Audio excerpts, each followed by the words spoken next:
be here. One more representation. I want Sure. to know that what the court can know and counsel, although I think I kind of intimated it already, that during her examination, I do intend to show her the actual firearm itself. We've shown it to Deputy Murphy. He's checked it and represented the court that it's made safe. Secure as always. Yes. Okay. Come on in, Ms. Carter. You can take your seat back, please. And if you don't mind getting the jurors, please. Your Honor, all jury members are present and accounted for. Thank you, Deputy Murphy. Welcome back, ladies and gentlemen. The rest of you can be seated. You may have noticed a new addition to the courtroom right in front of you. That is what I think we'll be referring to as State's Exhibit A. It isn't something that's going to come into play right away, but it took a little while to get it into the courtroom. It is for demonstrative purposes only. It's not something you'll have with you in the jury room. That wouldn't leave you anywhere to sit or stand. And Mr. Rucker will, I don't know that he'll cover that with this witness, but I'm here to tell you that it's not represented to be precisely to scale as to the exact dimensions of the vehicle that you may have heard about and you may hear more about. But it is meant to show you the general layout and setup. Mr. Rucker. Yes. And good afternoon, Judge. Good afternoon. And good afternoon, counsel. And good afternoon, Mr. Carter. And ladies and gentlemen.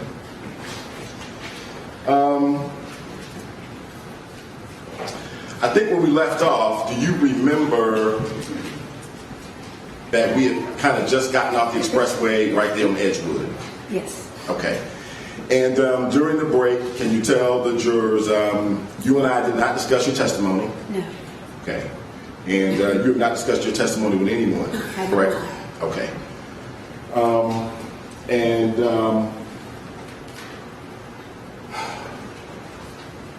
Prior to your testimony, I have displayed before the jurors actually a flyover. And why are you going further? Need to approach. Okay. And that's my fault. Okay. The vehicle stopped at a particular intersection. Understood. All right. Then you may, so 314? It's 312. 312? Yes. I got the new exhibit list here. Okay, good. 12 is admitted. Thank you. Ms. Conway? And Ms. Carter, during the break, did someone from my staff put a wireless microphone on you? Yes. Okay. Yes, please turn it on. Okay. Okay. And if you would, if you click on your belt, I'd like for you to stand with the court's permission, of course. Of course. And I want you to bring that pointer with you.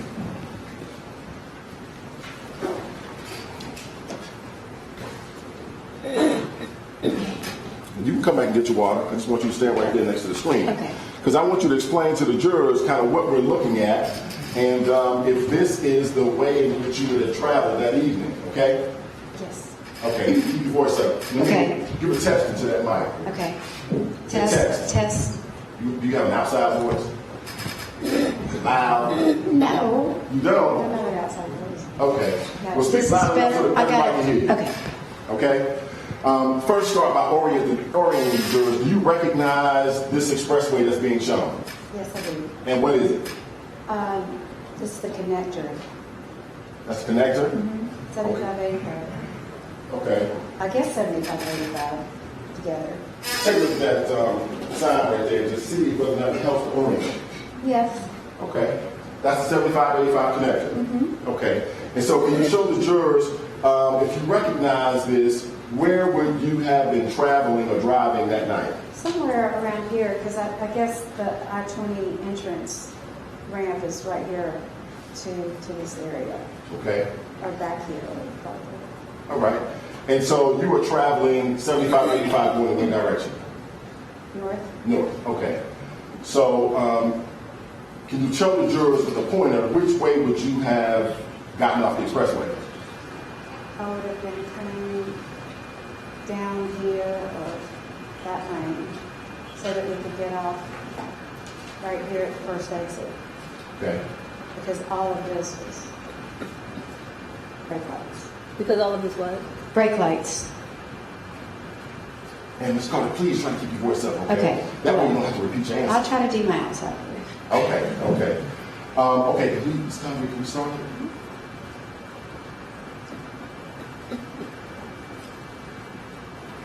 And could you trail the pointer and just show the jurors which way you would have went that evening?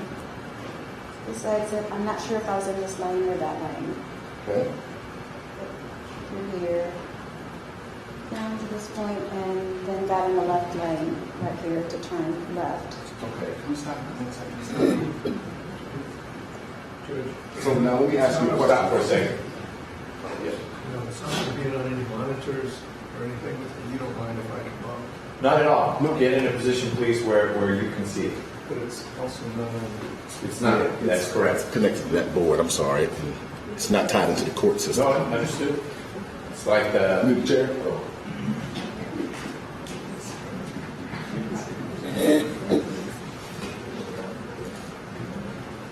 Okay. Can you tell the jurors, when exiting this part of the expressway, can you tell the jurors, like, so what did Diane say, what did the defendant say, and what is going on inside the vehicle? When we got right here or back here? Back here, the first word spoken.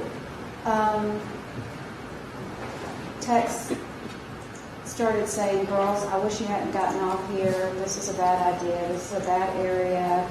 You should have just stayed on 85. Okay. And did you say something back to him? No. Did Dani McIver say something back to him? Okay. What happened next? We continued driving down here, and this light was red. Okay. So we stopped. And Diane told me to turn left. All right. Now, at that point, was anything said to the defendant? Yes. And who said it? Tex.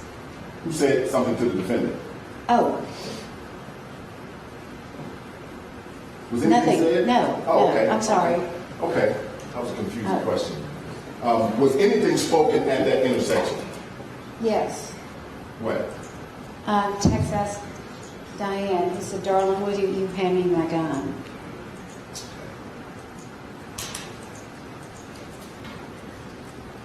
Now, were you familiar with that area? No. And what were the lighting conditions like? It was fairly lit up around there. And did you see anyone when you were stopped there at the red light, anyone who appeared to be homeless or that was approaching the car or attacking the car or anything like that? No. So when Diane told you to turn left, what did you do? I waited for the light to turn green. Okay. And when the defendant asked Dani McIver to pass, what did he say exactly? He said, darling, hand me my gun.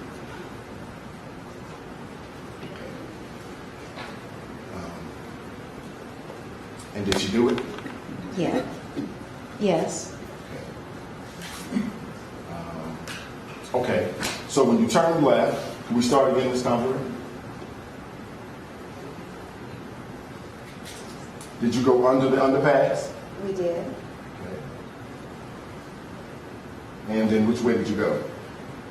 We continued straight on that road.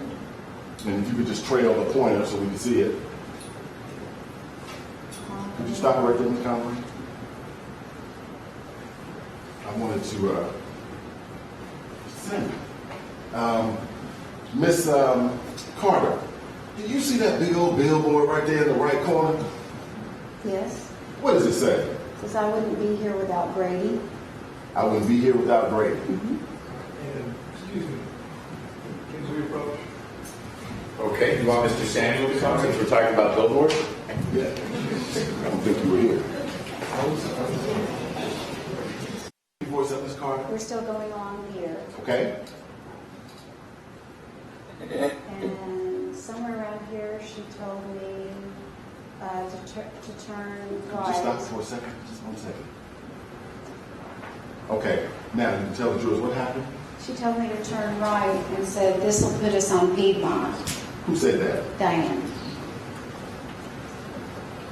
And as you look at that intersection there, is there anything about what you see in that photograph there that you recognize as the place where you would have been that evening? Yes, these little sidewalks right here are cobblestone, and I noticed that because I like it. And the street was real small, so I assumed that it wasn't Piedmont, that would take us to Piedmont. Okay. When you made the right turn, I would suggest you put the microphone on your other lapels in that direction. That's You can't good. hear. Little AV tip from Juror 5. Thank you. Let's reposition the microphone. I know the court reporter is doing her darndest, but it's hard to hear. Ms. Carter is facing the way she ought to, given what's happening right now, but unfortunately Is this that better? has her turned away from the court Yeah. reporter. And I apologize for interrupting. Okay, is this better? For both ways? give me a test. Say test. Test, test, test, test, test, test, Can you test, hear? test. Yeah. Okay. Test. Okay. All right. Do we need to repeat the answer? Last one? Everybody good? Okay. So you take a right here. Correct. Now, did you even know that that was Piedmont Avenue? No, I didn't think it was Piedmont because it's a little road. Okay. And can you tell the jurors, by this time, do you know whether or not the defendant actually has the gun in his hands? Do you know? No, I don't know where it is. You don't know where it is? No? No. Okay. Traveling down Piedmont Avenue, can you tell the jurors, did you see any groups of people that you believe were homeless or anything like that? There was one point on here that there were some people on the sidewalk. Okay. And did you form the opinion that they could have been homeless? What impressions did you form? Possibly because Stop. To the opinion, please. Impression. So if you want to have her share with us what she observed about those folks. Why don't you that's just describe the folks then? they were sitting on the sidewalk. It was on the left side of the street, and they were kind of gathered around, and there were cardboard boxes out there, and it just looked more like a social gathering than people that were going somewhere. Okay. All right. Did that group of people approach the car at any time? No, they did not. Okay. I just want to ask you this one question. Did you see anyone who appeared to be protesting anything out there? No, I did not. Now, did you actually take the right turn on Piedmont Avenue? We did. Okay. Can we start at this time?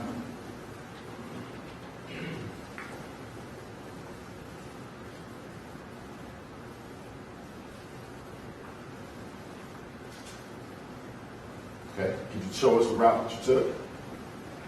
You're on Piedmont Avenue? Yes. Okay. And did you remain on Piedmont Avenue how far? We just kept on going straight on Piedmont. Okay. And I knew that when I realized, and I'm not sure where I did realize that we were on Piedmont, that all I had to do was go straight and that I'd be in Buckhead. Okay. And so as you were driving that night, were you familiar with any of these cross streets? Andrew Young International Boulevard, were you familiar with that? Not really. Okay. And so as you're driving, did any of this kind of spur any recognition for you about where you were? Not at this point. Okay. So now we're at Piedmont and Baker. Did you recognize that intersection? on the- No.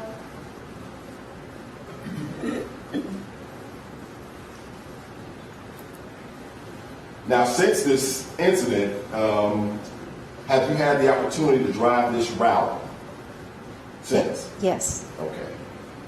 And here's Piedmont and Ralph McGill Boulevard where the Civic Center is. Did you recognize that when you were passing it that night? No. I was just going straight. Straight. Yes. And all along this route that we are looking at any point in time, did you see large crowds or any crowd of anyone who appeared to be a danger or a threat to you Diane McIver and the defendant while you were in this vehicle? No.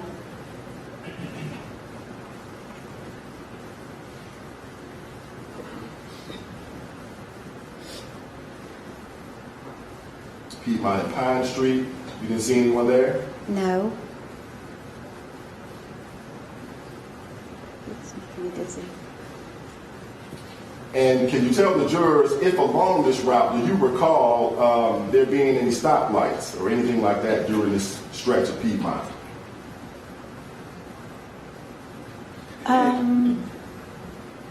No, I don't really remember. Diane and I were talking.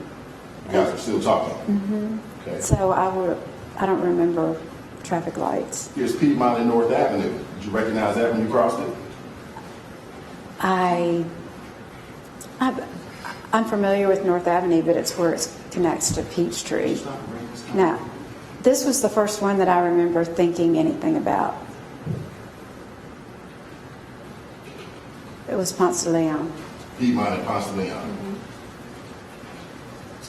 Now, until you got to Piedmont and Ponce de Leon, let me ask you this.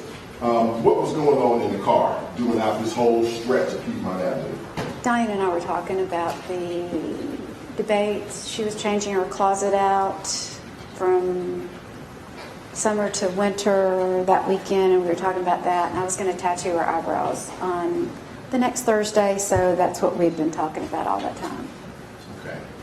And so can you tell the jury if during that conversation the defendant participated at any time? No, he did not. While you were driving, did you have any idea what he was doing in the backseat? No, I did not. You did not? No. Voice up, okay? Okay. Okay, so let's keep going. Do we go straight? Yes. You continue straight? Yes. Okay. Continued on.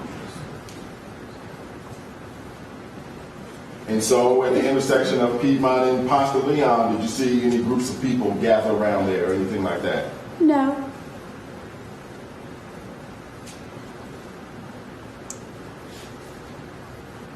And we're still You're still traveling north? traveling north.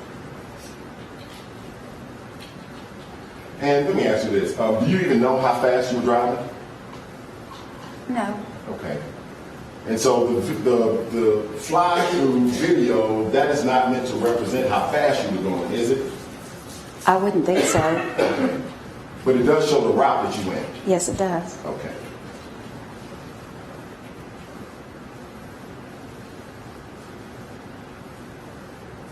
And so what is going on in the vehicle all throughout this time? Diane and I are still talking. We were talking about the couple that comes and works the horses, because they had gone to this bar that was on Ponce de Leon, and she was joking around that that's why they couldn't get there till 12 o'clock on Sunday afternoons, because they were in Atlanta having a good time. And that was Samantha and Tanner. Yes. So here we are approaching Piedmont and 10th Street. Oh, we did? Can we stop for 1 second? Did you recognize where you were here at Piedmont and 10th? Yes, we did. We were at a red light there because this building has got it's got a funny sign on it, and it was in several places. I do know now that it's the Flying Biscuit, but I just remember sitting there and thinking that's a stupid sign because I can't tell what it is. I couldn't tell what the place was, and they had several of them, and so I remember stopping there. Okay. And you just have that recollection in your mind? Yes. Okay. Now, can you tell the jurors, had you ever had the occasion to visit the defendant's office at Fisher and Phillips? The new one? The one, yes. The one that was downtown? Yes. Okay. And how many times do you think you had the occasion to visit his office at Fisher and Phillips downtown? Probably only 4 or 5. Okay. And what was the reason why you went to the office downtown? I was helping decorate his office, purchasing some chairs and desks and some shelves for the walls. Okay. And can you tell the jurors, if you know, what major street is the office on? 10th or 12th. And Peachtree. And then Okay. Do you know how far Piedmont Avenue is from Peachtree? about 2 blocks. And so after you stopped at the red light, could you tell the jurors, did you ever look in the back seat to see what the defendant was doing? No, I did not. So did you go through the intersection? We did. Okay, can you stop?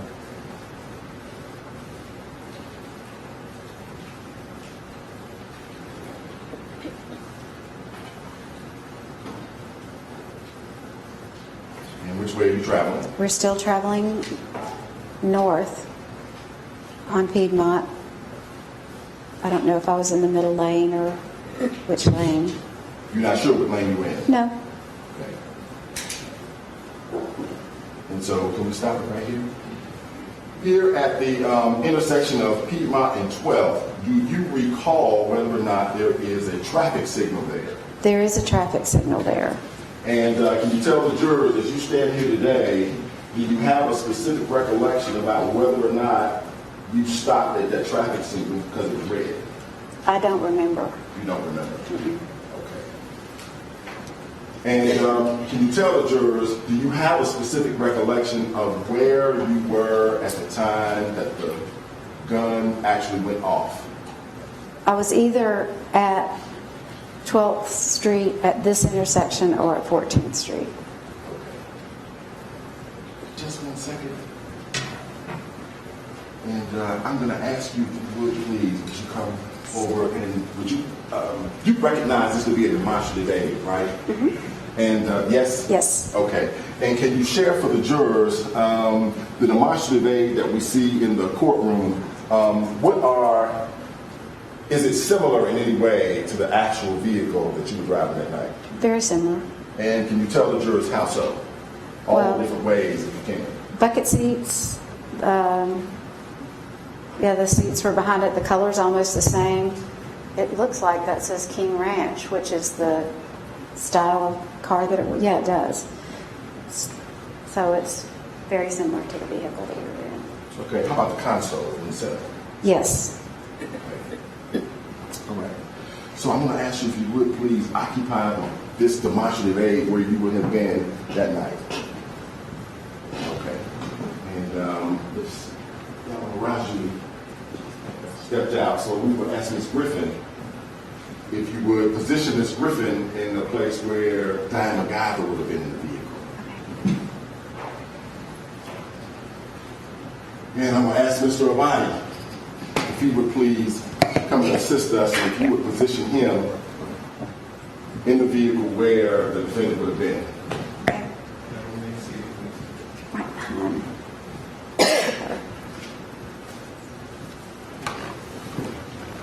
Okay. Okay, so we are at the intersection of 12th, could be 14th Street, and can you tell the jurors, did you actually see Dani McIver pass what you believe to be a gun when the defendant asked for it? Yes, I did. Okay, and could you show the jurors where it was, how did that happen? We were sitting at another intersection, and I was sitting here with both hands on the steering wheel. And when he asked her to pass him the gun, she opened the console, and I looked in there, and I didn't see it. Okay, and can you explain to the jurors why didn't you see it? It was in a plastic bag. And you didn't know that? No. When did you realize that the gun was in a plastic bag? He said that it was in a plastic bag. Who did? Tex did. At what point did he say the gun was in a plastic bag? Diane said, when he said, "Darling, hand me my gun," Diane said, "Tex, I don't even know where your gun is." And he said, "It's in the console." And she opened the console, and I looked down and I didn't see it. He said, "It's in the plastic bag." And then she picked it up and handed it to him. Picked it up and handed it to him.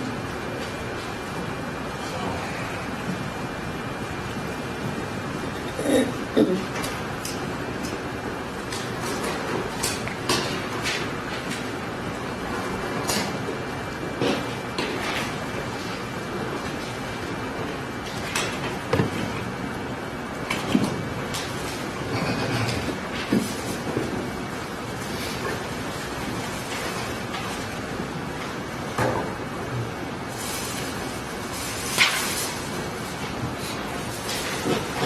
want to show you an exhibit. It is marked for purposes of the record. The box is marked as State's Exhibit 369, and for purposes of the record, Your Honor, I will sub-mark the weapon itself as 369A. And as the court knows, it has been checked by Deputy Murphy, and this weapon has been made safe. Let me just ask you to take a look at this weapon and tell the jurors whether or not you recognize this particular weapon. I do. Okay. And can you explain to the jurors how is it that you can recognize this particular weapon? Well, I'd seen it in the console before, Okay. and Okay, go ahead. it wasn't in a plastic bag.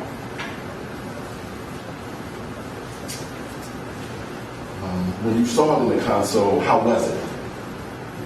When you saw it, Oh, it was just sitting right here on the top. was it in a holster? No, Was not. no. And can you give us a frame of reference regarding the time you would have seen it in relationship to the night of this incident?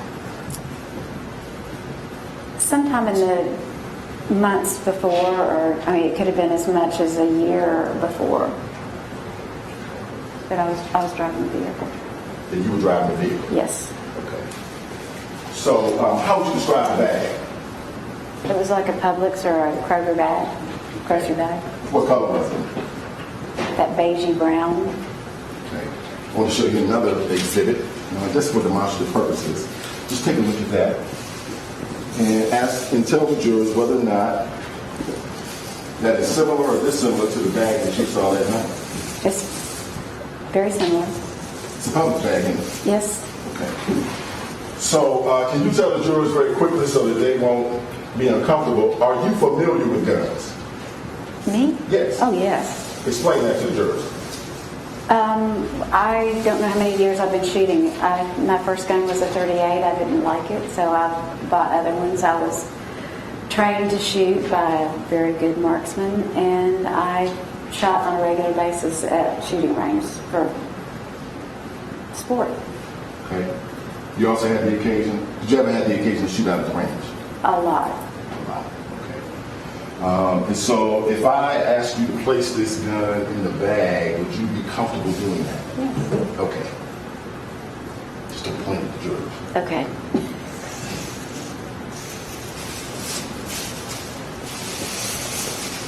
And could you place it in the console? Okay, there was a lot of other stuff in here because the gun was right here, and that's where it was when I'd seen it before.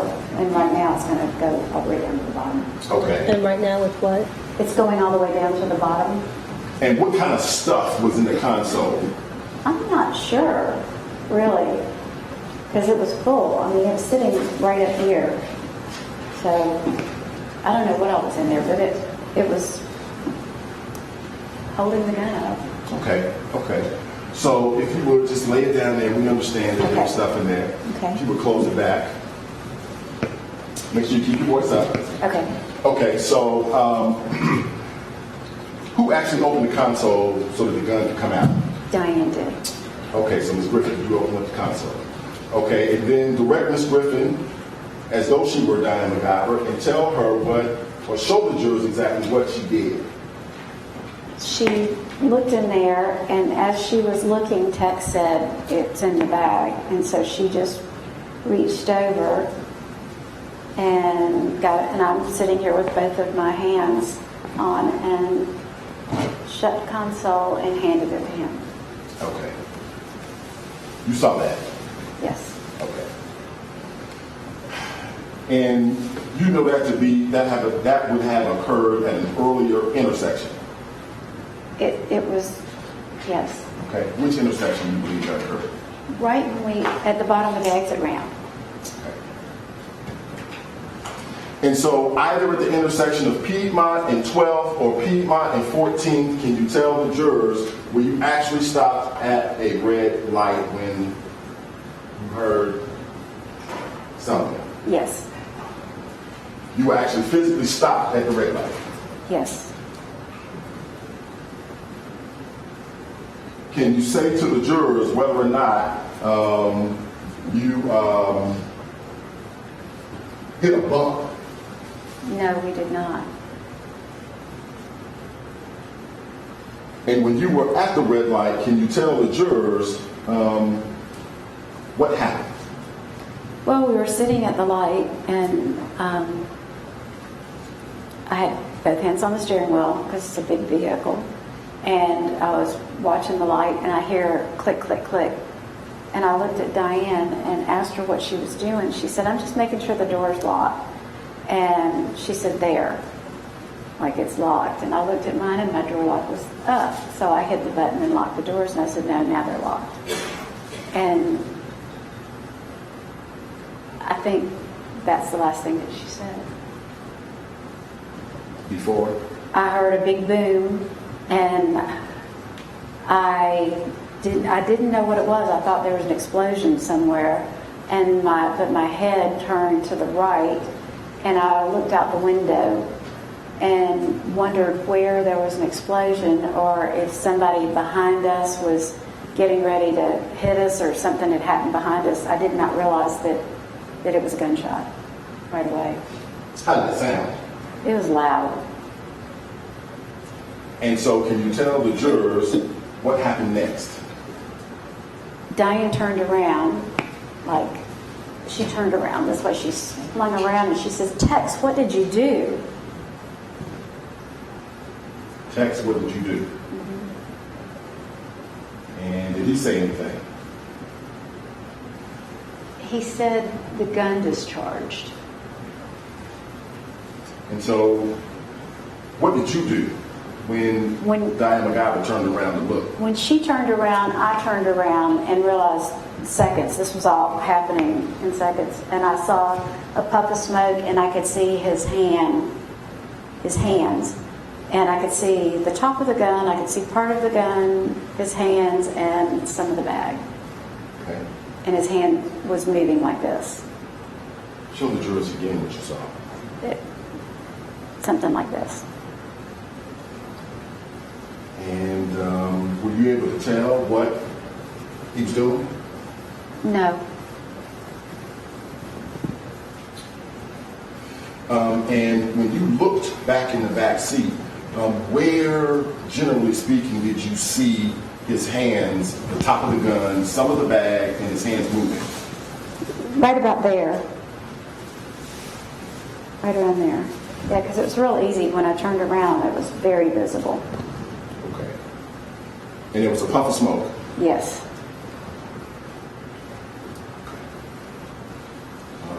Can you tell the jurors how long did it take you to turn around and look after you heard the loud sound? A second. Second. And can you tell the jurors when you turned around and looked, did you see the gun in Mr. McIver's lap? No, I saw him right there. It may have been 2 seconds. It was quick. It was quick. Okay.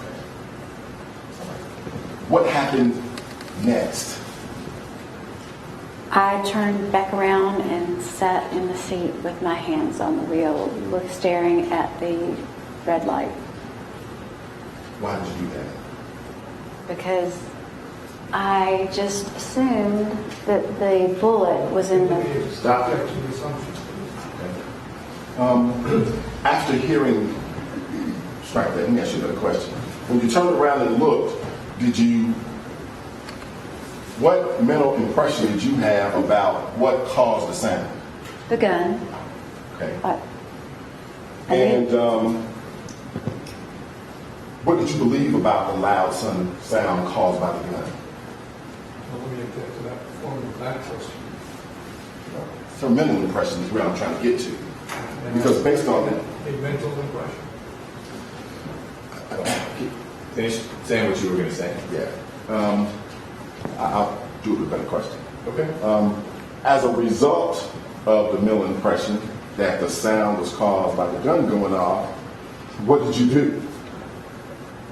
And again, let me object to that question as well. Well, I'm going to allow that question. You can answer what you did after you heard the boom. After I heard the boom, I looked around. I could see the gun and his hands in the bag. Okay. And did you say anything? No. What were you thinking? I was thinking there was Let me a... object to what she was thinking. It's an unexpressed mental operation. It is not a present sense impression because a present sense impression is a statement. This is not a statement. So why don't we find out what she did next and ask why she did whatever she did next. Sure. What did you do next? I turned around and stared at the red light Okay. with both hands on the steering wheel. Okay. Why did you do that? Because I wanted to get out of that car. I wanted to get home and be out of that car. And why did you want to get out of that car? I thought there was a bullet hole in the bottom of the car because the gun was pointing down from what I could see when I looked at it. And do you know where the gun had been before it had actually gone off? No. Do you know? I have no idea. Do you know what Mr. McIver was doing in the backseat of the car before the gun went off? No.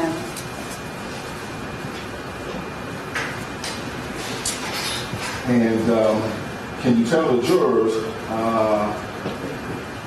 did you have any expectation about anything that would occur between Diane and her husband? Yes. You did know for 40 years, correct? Yes, I did. Had you seen previous times when she would kind of get on her husband? Yes. What did you expect Diane to do? I expected her to light into him. And did she? No. What happened next? She turned around and sat straight up. She's only about 10 inches taller than you are. Very And when straight. She sat straight up. What happened? She just sat there for a second. And I was still waiting for the light to change. Did Mr. McIver say anything during that time? No. So what happened next after Diane McIver sat straight up? I could see out of the side of my eye, the way I can see her sitting here, and she leaned forward and started doing like this. And kind of leaned, yeah, like that. Okay. And what happened next? What she said? She said, "Tex, you shot me." You heard her say that. I heard her say that. Did you say anything? No. Did he say anything? No.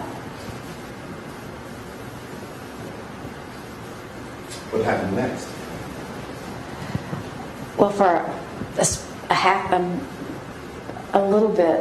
second, less than a second, I thought it was a joke. And then I realized it wasn't. And then I knew that I had to get to the nearest emergency room. What made you realize it wasn't a joke?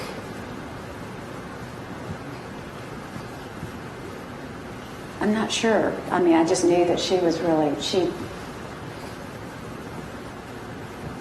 I'm not sure. I just knew it wasn't a joke. Okay.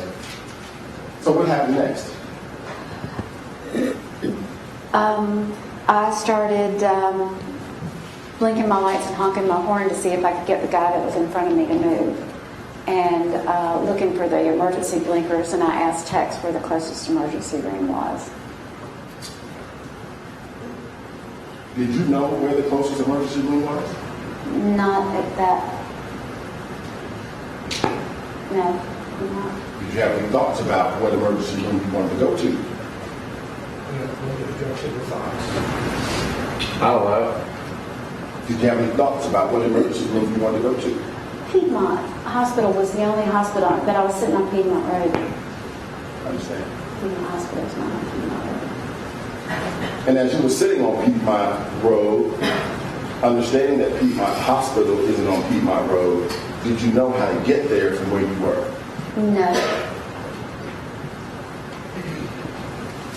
Did you express that thought to the defendant? No, I just asked him where the closest emergency room was. And what did he say? He said Emory, we should go to Emory. And I said, you're going to have to tell me how to go, which way to get there, because I don't know. Now, how would you describe kind of your state of mind at that time? I wanted to panic, but I knew that I couldn't. And so, did you look over at Dani McIver? Did you say anything to her? Did you attempt to assist her? Anything like that? Yes, I looked over at her and called her name. I called Diane. You actually looked at her? Yes. And what did she look like? She was breathing really. She was breathing really hard, and kind of like panicky. Okay. And did you say anything to her? I called her name, and just that a couple of times, and then I realized that if I was going to drive, I couldn't drive and look at her. Okay.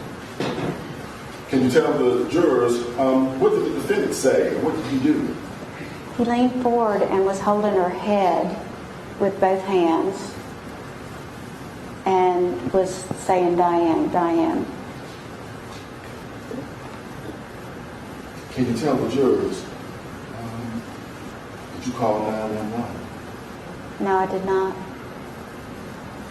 And can you explain to the jurors why not? Well, the thought crossed through my mind, and I... Let me again object to the thought cross through my mind. Okay. So the question, if you'll repeat your question.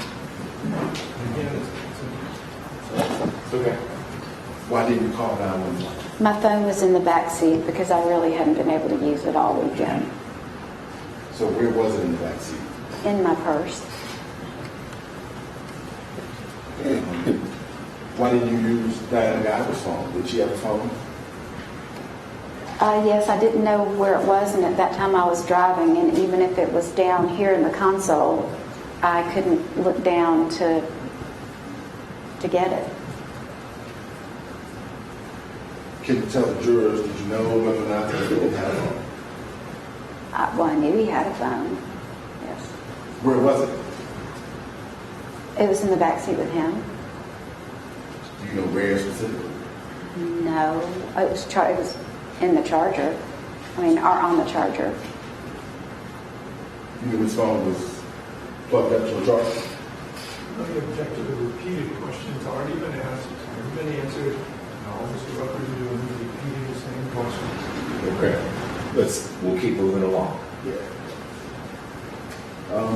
But I guess I'm trying to understand, was it within arm's reach of where he was sitting? I'm pretty sure. I know now exactly where it was. And let me move to start. Pretty sure, I know now.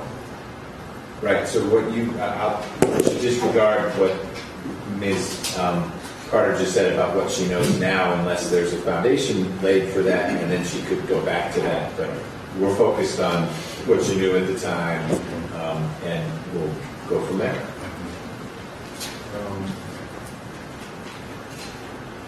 Do you know where the charger plugs into in the backseat of this vehicle? Do you know? They're on the side panels. And can you tell the jury, did Mr. McIver call 911? No.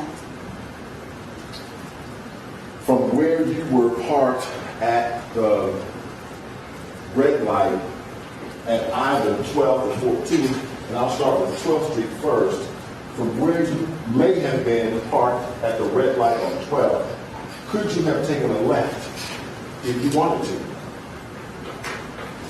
On 12th? Yes, I think so. I think Okay. so. If it occurred at the intersection, when we go to 14th, no matter what lane you were in, if you wanted to make a left, could you have made a left on 14th Street? Yes. And can you tell the jurors if the direction given to you by the defendant in this case, did he direct you to make a left turn on either 12th or 14th Street to get to the closest emergency room like you asked him? No. Could you describe for them what was his demeanor like? Kind of just he was holding her head and saying Diane, Diane, but contained, What do you mean by contained? not screaming or yelling or hysterical or anything. So, which way did you go, or which way did the defendant tell you to go? Is probably a better To question. continue straight on Piedmont. Continue straight on Piedmont. So, can you tell the jurors, did you ever see Mr. McIver do anything to attempt to locate the place where his wife might have been injured or anything like that? No. You recognize this as Piedmont the way that you went? Yes, Did you go past the Piedmont Driving Club? we did. How are you driving the vehicle at this point? Very quickly. I was running red lights. Can you tell the jurors quickly, were you reckless? No, You know that. I know that. How do you know that?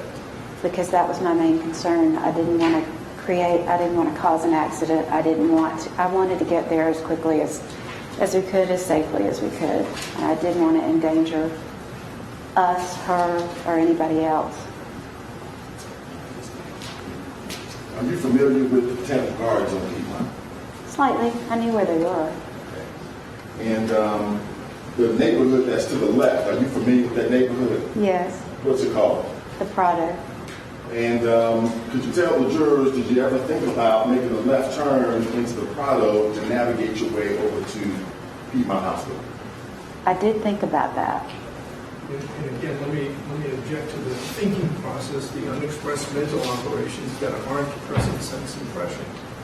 And therefore, there is no exception to the hearsay. Okay, understood. I'll allow it. Why didn't you make a left and turn into the Prado? Because I've been lost in there a bunch of times. So you continued straight down Piedmont? Yes. Okay. Now, during this stretch of Piedmont, can you tell the jurors what is going on in the vehicle? What is the defendant saying or doing? Well, at that point, Diane was unconscious, so he was just sitting and holding her head, and I was driving. You say Dani McIver was unconscious. Yes. And at what point did she lose consciousness? It was way before this. And can you tell the jury, did you see or hear any other evidence that she was in some kind of medical distress?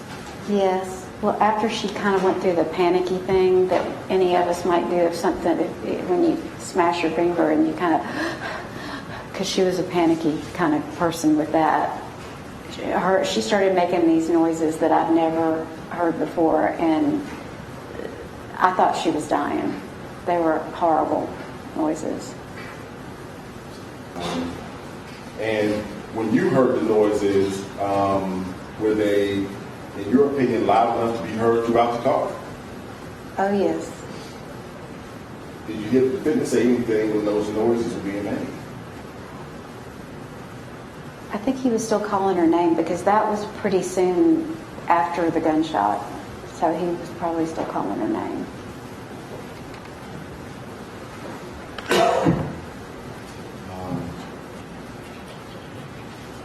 you knew that, or did you know that Mr. McIver had served in the Vietnam War? You knew Yes. that?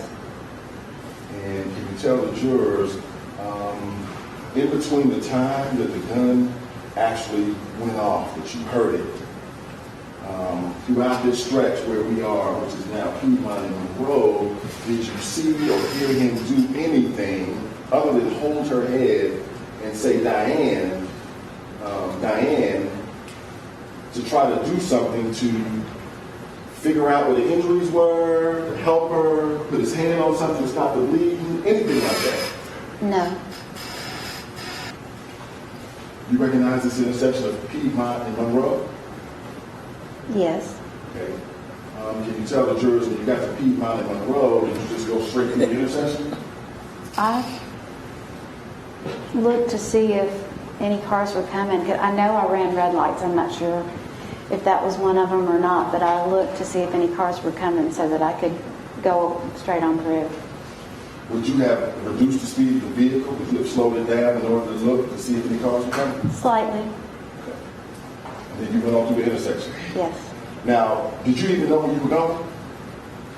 He said that I was going to take a right on Morningside, and I knew where Morningside was. Okay. And did you take a right on Morningside? We did. Okay.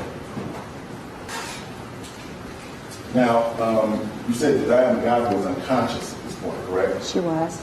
Was she still sitting up straight in the seat? Was she slumped over? How was she positioned? Do you know? She was still sitting up because he was holding her head. Okay. And so you took a right on Morningside? Yes, we did. You were familiar with Morningside? I knew where it was. What kind of neighborhood would you describe it as? It's a really nice residential neighborhood with older homes that have been renovated. And can you tell the jury about what time of night was this when you were traveling down Morningside? Probably 10-ish, after 10. And what are the lighting conditions like on that street? Dim. How were you driving the vehicle? Fast. Reckless? No. Did you see anyone out walking or anything like that? No, I did not.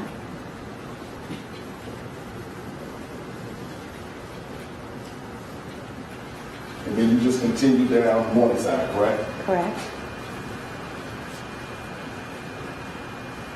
And can you tell the jurors from the time that you heard the shot until the time you got to, first of all, did you make it to Emory University Hospital? We did. Until the time you got to Emory University Hospital, about how long did that take?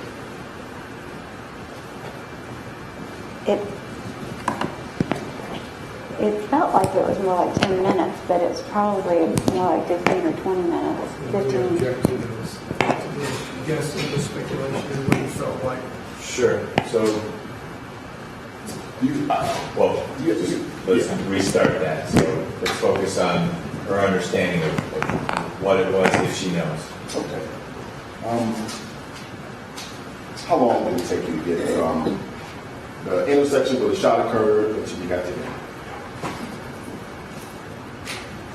15 to 20 minutes. And can you tell the jury, all along this route, is the defendant saying anything? Is he talking? What's going on? At one point, he said she's still breathing out because I didn't know. You didn't know. Mm-mm. Is that all that you're saying? No, he told me I needed to be careful, that there might be people out there walking with baby carriages.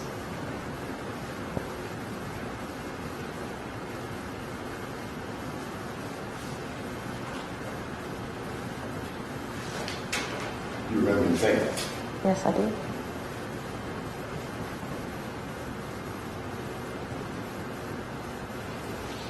So did you show that? No, I did not.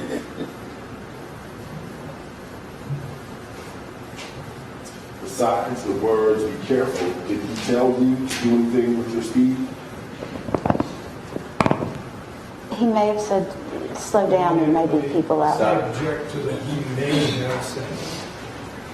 No, but this is speculation again, and I move to strike and ask for a cautionary instruction.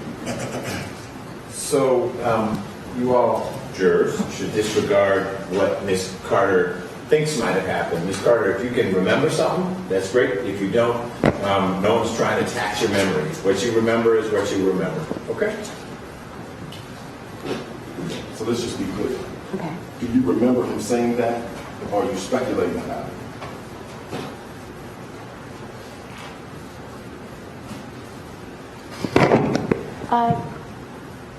I don't exactly remember. I remember hearing there may be people walking out here with baby carriages. Watch your mic. Okay.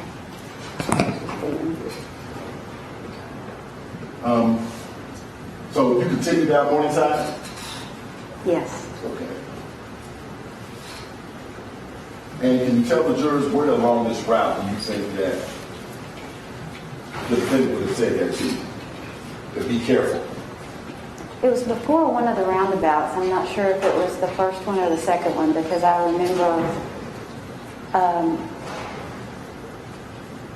remember it was right after that we went through a roundabout because I said, I've got this.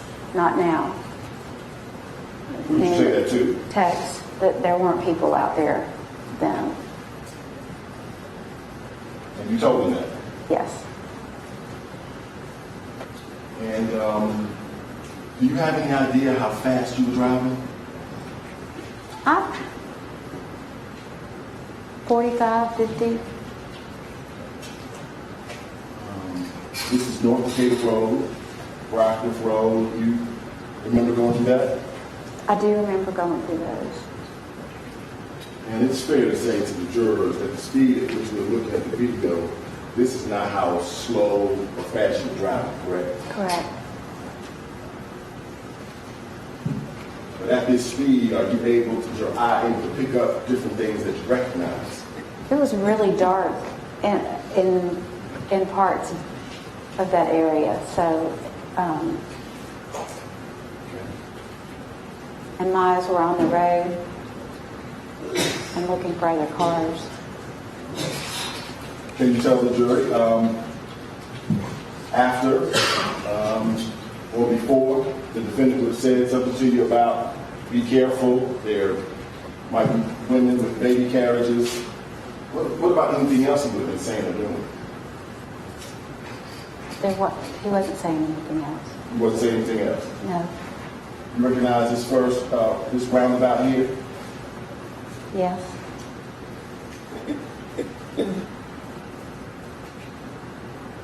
Here? Mm-hmm. You go back and see it? Mm-hmm. I did. And as you were driving this route, who was telling you which way to go? Tex was. Recognize this second roundabout? I do. Did you realize at this point that you were entering onto the Emory University campus? Did you know that? I did not know that. How about here? Did it say anything to you here? No. Does he ever tell you to speed up No. or go faster or anything like that? No. And can you tell the jurors, do you make a left here on Clifton Road? The street right here, do you make a left? I believe so. Yes. Who tells you to make the left? I'm sure he did. By that point, the blue signs were out there, so I could tell that I was going the right way to where the What signs are hospital. you talking about? The big H with the hospital. And then how did you know where to turn in to get to the hospital? I was looking for the emergency sign. And did he actually tell you where to turn in? Yes. Or did you do it on your own? He said, you know, there's the emergency entrance, but I had seen it too. Can you tell the jurors during the the ride to the hospital, did you know where the gun was during that time? No, I did not. Did you ever see it again after that night or during that night? No. How many shots did you hear? One. And I think that gets me to a good transition point. Understanding that, like I discussed earlier, we would have this taken out. We're going to take a short 5 minute. Okay, ladies and gentlemen, we're going to take a quick break. I know I always use that term quick. It's like brief redirect. You hear that. But we need to get the demonstrative aid out of here to return the well to its normal space. I won't make you watch that happen. So you can go to your jury room and I'll have Deputy Murphy check on you once it's cleared out. If you need a little bit more time, you can have it. But if you're ready to go, we'll be ready to go. Oh, it'll be Deputy King. How are you? Doing well. Great. So don't talk about the case. Head back to the jury room. We'll get you back in here. Thank you. All rise. They're ready? Yes. Great. Mr. Rucker, you ready for the jury? Mr. Harvey? Yes, sir. Great. Let's bring you in, please. All rise for the jury. Jury's all present and coming for you, Your Honor. Thank you, sir. Welcome back, ladies and gentlemen. You all can be seated. Mr. Rucker, you continue, please. Thank you, Judge. And again, can you see me? I couldn't. Okay. I can. Okay. You still got your mic on? I do. Okay. Still outside voice, okay? Okay. During the break, you and I did not discuss your testimony, correct? Correct. Okay. And I know I asked you whether or not you ever saw the defendant call 911. Did you ever see him make any phone calls during the trip to the hospital? No, I did not. To include, he did not call ahead to Emory and say, hey, we're on the way. No. Now, did he ever give you an explanation about why he chose to go to Emory? Not me. Okay. So can you tell the jurors, when you arrived there at the hospital, do you recall pulling up to the valet? Yes, I do. Okay. And can you describe for the jurors what happened when you pulled up to the valet? Oh, I pulled in. There were some vehicles that were there in front of us, and Tex got out of the car. I asked him if he wanted me to get out. He got out of the car, and I couldn't really see him. I heard him yell. I thought he had yelled for a gurney, but That's what you thought you heard him yell? yeah. Okay. Could you see him, see his movements, what he was doing? Not really, because I was still driving the car. I mean, there were people walking around there. There were about a half a dozen people out there. Okay. Did you ever see him go into the hospital at any time? Did you see that? No. Okay. And so tell the jurors what happened. I heard him yell. I saw some people coming toward the car. He opened the door. I told him not to try to move her because she was going from the high seat down to low, and I didn't want him to accidentally drop her. So I didn't want him to move her until he had help. Okay. And did help finally come? They did. Okay. You saw Dani McIver removed from the vehicle? Yes. Okay. And can you tell the jurors what happened next? They took her, I think it was in a wheelchair, into the hospital, and I sat there in the car for just a second, and I guess I just kind of switched off for a moment because it was like, well, I got here. And the valet was knocking on the window and said he could take the car. Okay. So what did you do? I got my purse and Diane's purse and let the valet take the car, and then I went into the emergency exit, or entrance. Okay. Where was Diane's purse? It was in the floorboard of the passenger seat in the front. Okay. Where was your purse? in the back seat. Where the defendant was? Yes, And that's where your phone was? yes. Now, once you got inside of the hospital, where did you go? You have to go to a check-in desk where they ask you if you're family or not, and I can't remember what I told them, but they gave me a badge so that I could go in. And so what happened next? I went down, they showed me which way to go, and I went down a hallway, and Tex was standing in front of an emergency bay where she was, and there were a bunch of people in there, and I stood out there with him for a second, and he was saying that they were talking about taking her to Grady.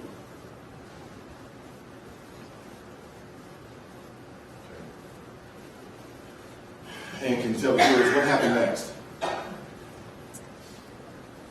We went into there was a little, very small waiting room that was not too far from that emergency bay, and we went in there and sat down. I think I did sit down for a little bit.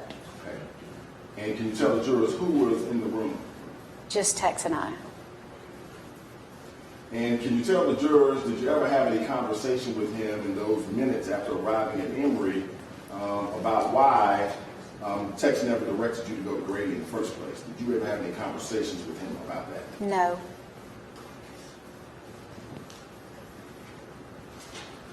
So can you tell the jurors what happened when you were in the room and it was just you and the defendant? He said something about recalling being in Vietnam and pulling guys that were wounded out.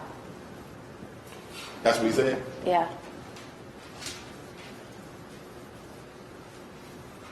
Okay, so what did you say? Nothing.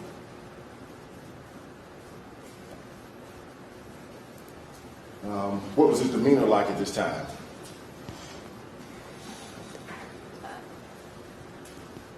Pretty calm.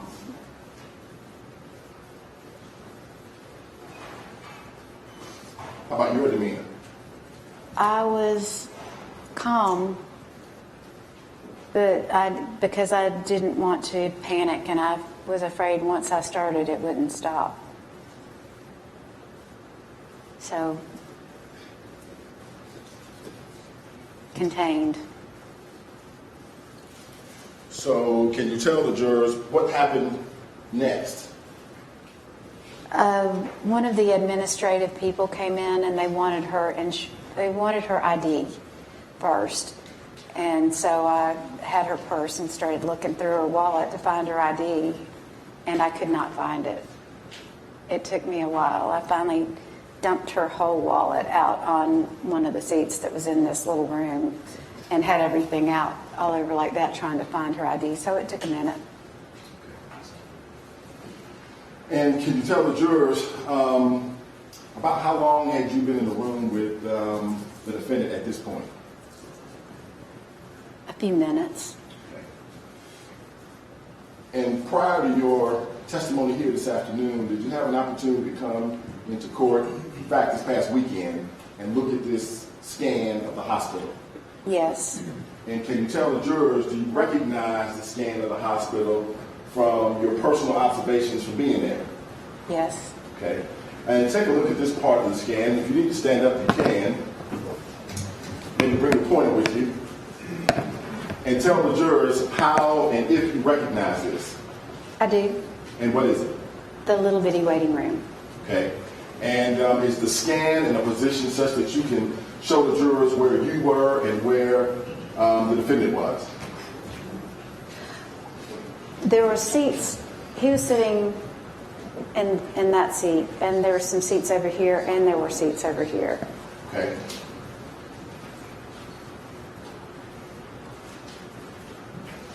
You know where you were sitting?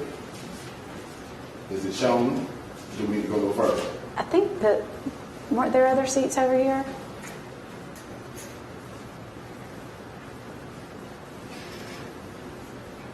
You think there was a seat right there by the door? Yes. Okay. Is that where you would have been? That's where I dumped the purse out, Okay. in that seat. I think I was sitting over here and I dumped the purse out over there because the door was on my Okay. right. And can you tell the jurors, was the door open or closed? Open? Okay. Take a seat. After the administrator asked you for her license, then what did you do? I took it out there to them. Okay. And where did you take it? It was one of the desks.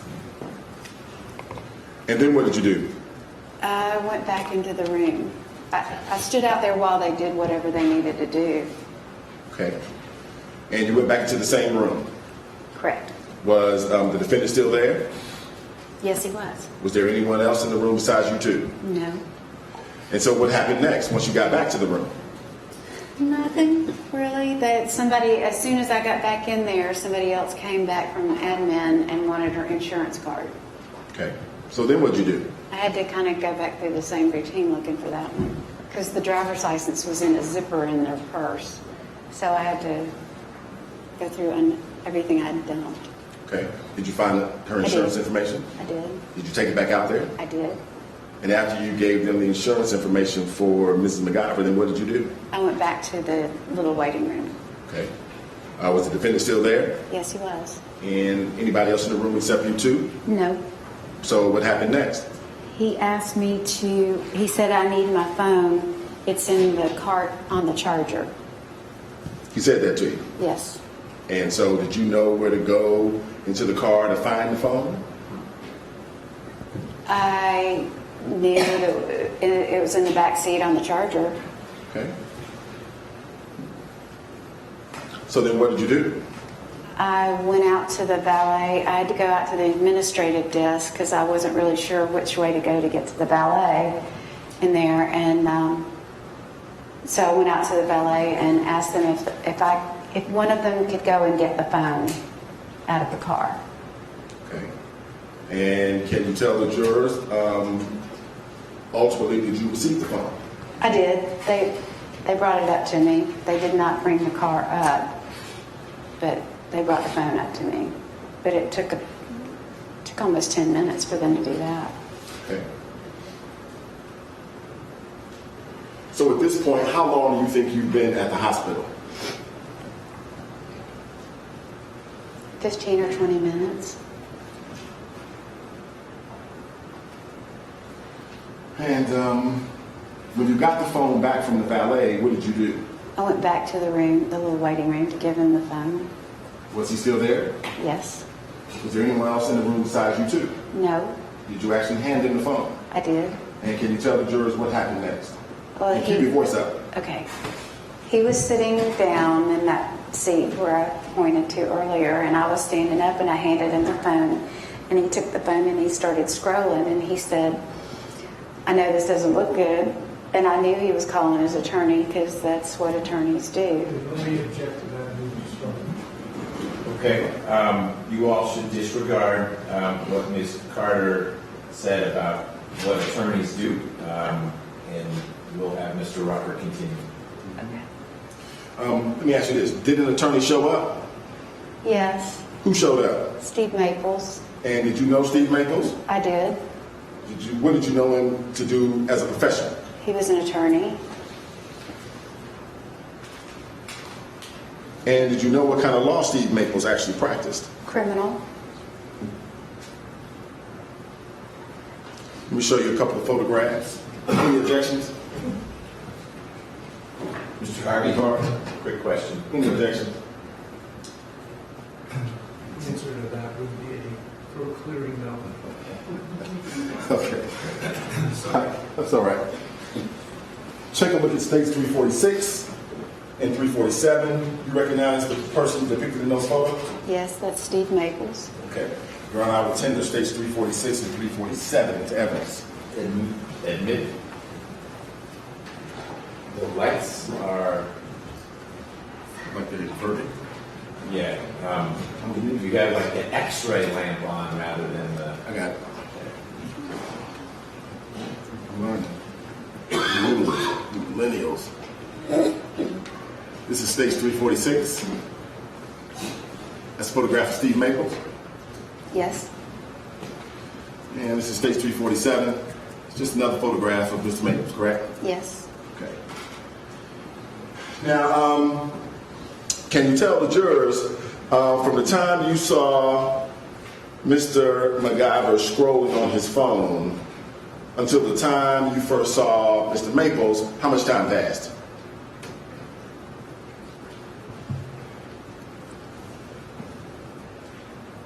It wasn't very long. A little more than 10 minutes, maybe. 10, 15 minutes. Okay.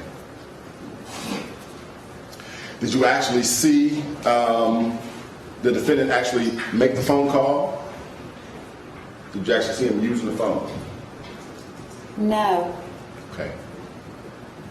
So after you saw him scrolling and he said, I know, what did he say? I know this doesn't look good. Then what's the next thing that happened? He looked up and didn't look at me, but looked past me and said, I don't trust these guys.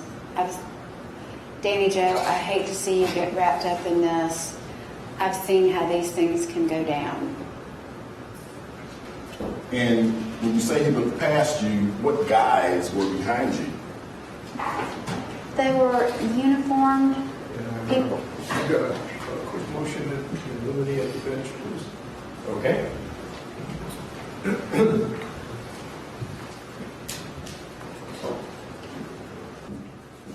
What did he say after I don't trust these guys? Danny Joe, I hate to see you get wrapped up in this. Hold on a second. Now, when he made that statement to you, did you know what he was talking about? And really, again, we object to that. I'll rephrase it. He's right. Did he say what he meant by that statement to you? No. Okay. What's the next thing he said? I've seen how these things can go down. Anything else?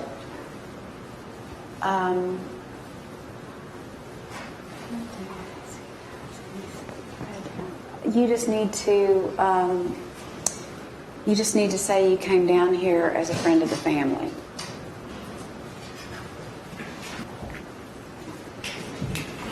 And so what did you say?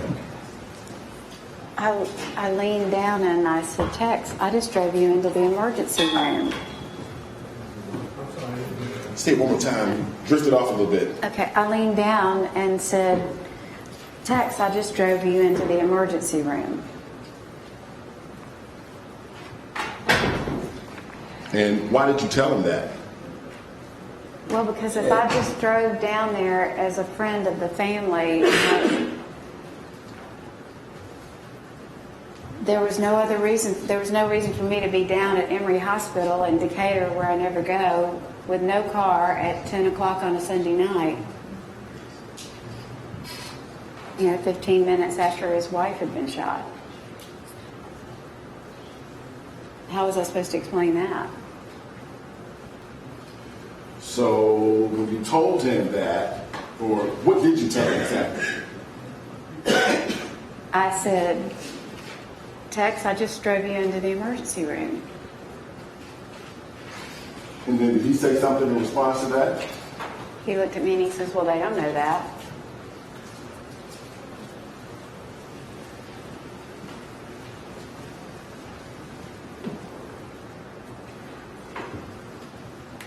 And so what did you say? Well, that took my breath away. Why is that? Again, let me object to that. Unresponsive and move to strike. The question was, what did you say to that? Okay. I will allow the answer, just not the why part. Okay.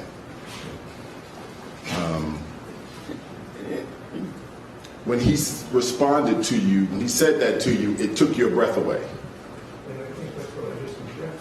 Right, and I allowed that part. And Right. then I said, don't ask. Don't ask the next question. Right. Right. Is that, I just need you to say, Ms. Carter, just yes or no. It took your breath away when he said that? Yes. Okay. And so then what did you say back to him? I said, I can't lie.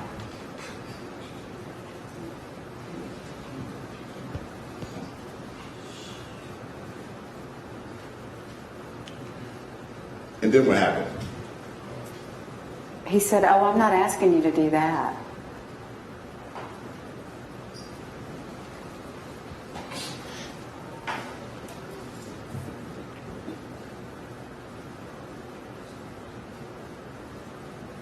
Then what happened?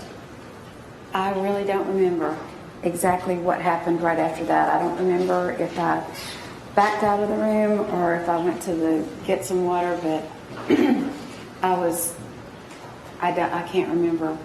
What happened?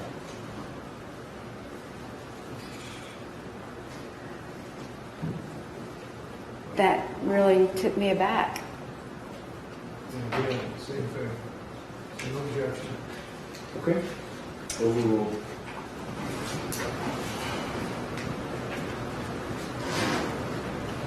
So can you tell the jurors what is the next thing that you remember doing or saying?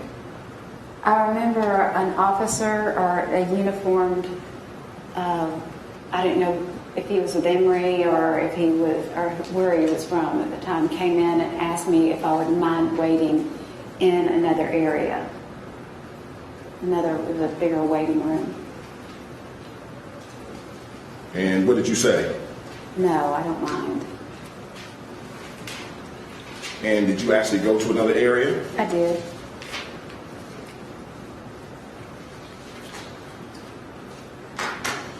And was the defendant in that area? No. So what is the next thing that happened? I went to find somebody. I couldn't remember who had asked me earlier if I wanted to speak to a chaplain. Someone did, and ended up finding it was one of the security officers, and telling him I would like to speak. I would like to see the chaplain. Okay. And he said he'd go find her, and so I continued to wait in that large waiting room. Let me show you a couple of photos. They are marked on there as State's Exhibits 366 and 367. Both of those. You recognize what's shown in those photos?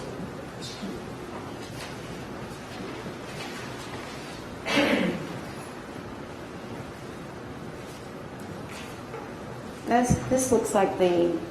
Let's talk about what's in it yet first. Just Okay. let Mr. Rucker know if you recognize. If you do, great. If you don't, okay. Also. Okay.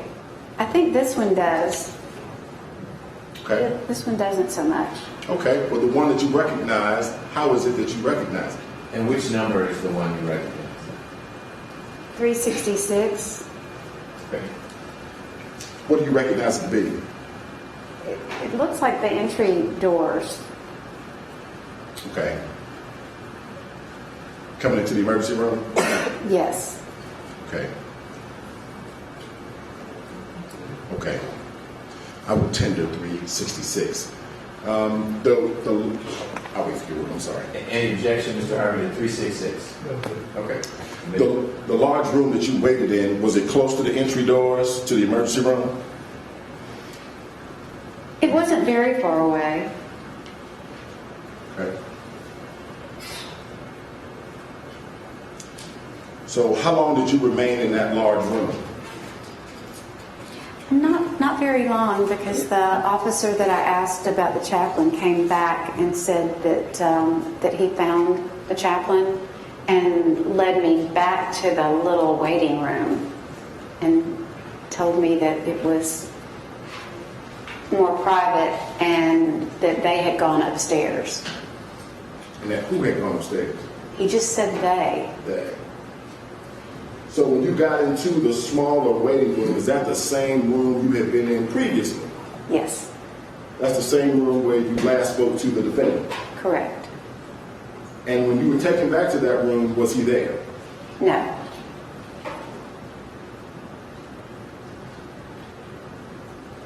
When you went into that room, were you in that room alone or with someone else?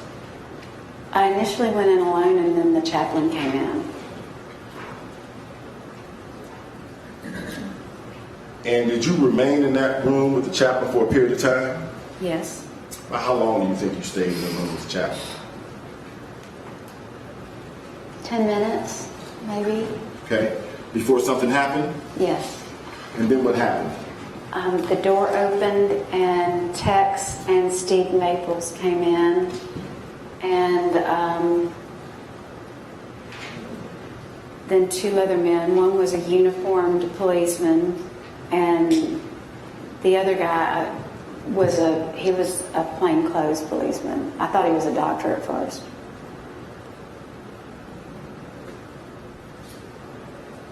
So when the door opened and you were in the room with the chaplain, who came in first? Tex and Steve Maples. Okay.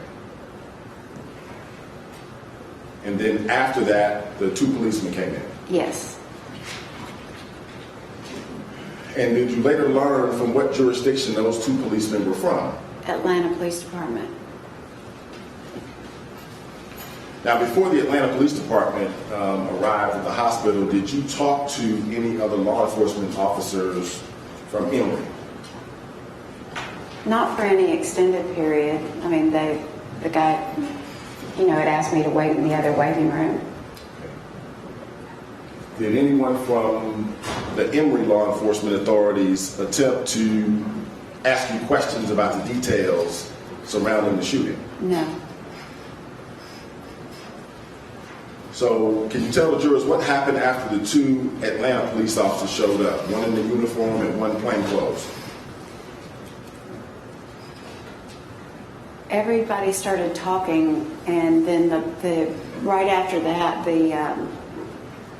Susan Hardy came in, one of the doctors from Emory, and made everybody be quiet, that she needed to tell, as she said, Mr. McIver how his wife was doing. And did she do that? Yes, she described her condition. Okay. Do you recall what she said? She said that her heart was strong, and that there was a sac that's around your heart, that it had some fluid in it, and that it wouldn't have any fluid in it if it hadn't been injured somehow. She never said the bullet hit her heart, but there was a nick out of her spleen, which was there was a lot of blood loss, and but she said her heart was strong, and that that she spoke, and I was very encouraged because she's been unconscious. Last time you saw her, she was unconscious. Yes. And did Dr. Hardy tell you the words that Dani McIver spoke? She Or said, did you hear her tell, because she was talking? she's talking to everybody Okay. in the room. She was talking to Tex, but everybody could hear her. And what did she say? She said that Diane said it was an accident, and then she said my tummy hurt, and then she told us that she intubated her. And at the time that Dr. Hardy came in to give the update there in the room, did she tell you where Dani McIver was physically at that time? Yes, that she was upstairs in OR.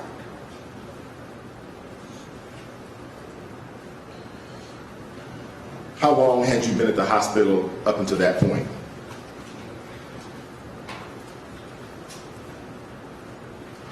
Twenty, 25 minutes, maybe.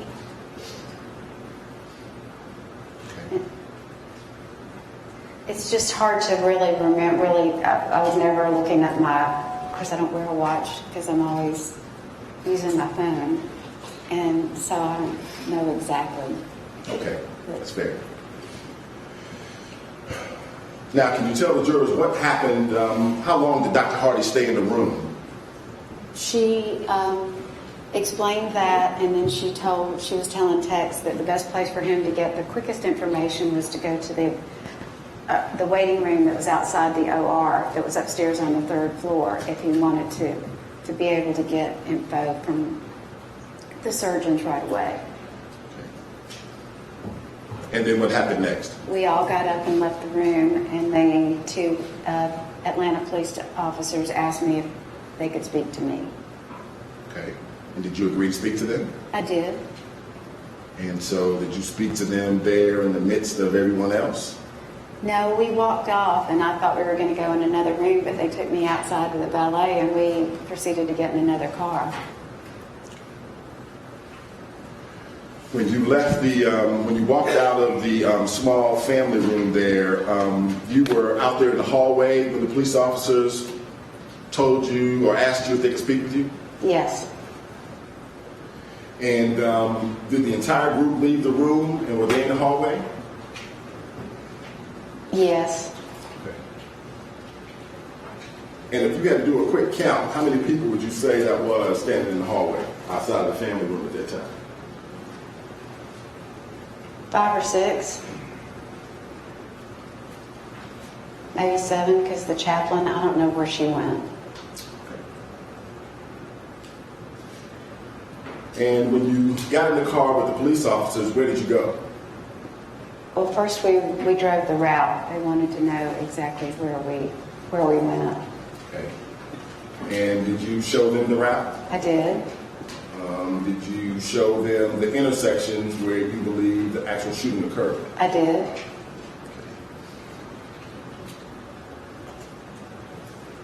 And after you showed them the route, what happened next? They took me downtown to the police headquarters.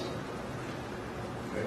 And then what happened? They took me into an interrogation room, the two that drove me down there, and they sat with me for a minute. And one of them said that he was expecting a phone call and to please excuse him if he answered it. Okay. And then can you tell the jurors, were you interviewed at that time? Not. They started asking me a few questions, but then he got his phone call or text or whatever and left the room. And then they both left the room. And so can you tell the jury what happened while you were there in the room? I got a text. My phone would text. I couldn't talk on it, but my husband sent me a text that said Diane had died. And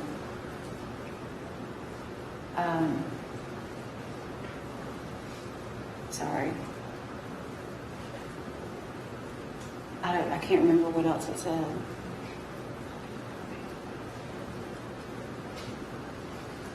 Now, in between the time that the police officers came to get you from the hospital until the time you got the text about Diane's passing, did you receive phone calls from the defendant?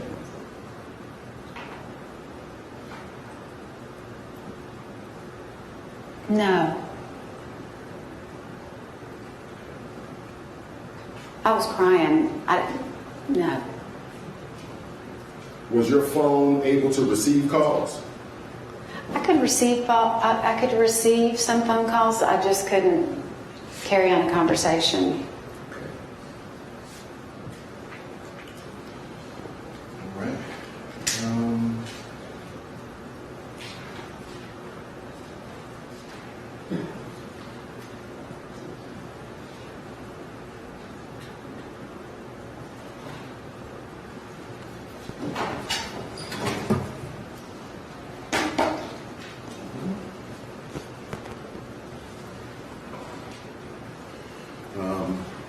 Your Honor, at this time I would tender into evidence State's Exhibit number 146 under a certified business exception. This are the AT&T cellular phone records for Patricia Carter. Okay. Mr. Harvey, any issue with that? There are minutes. Let me show you this exhibit, State's Exhibit number 349. I look at my glasses and yes. Okay. Do I need to? What you said just now to me was you left your glasses in your purse, right? Yes. Okay. Let's see if you can get your purse.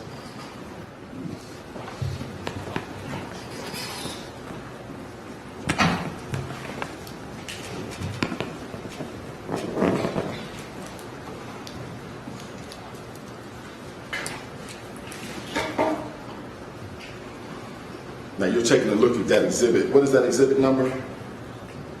349. Do you recognize that to be an extraction of the cell phone records that Yes. contains your phone number? Yes. And also the phone number for the defendant, Law McIver?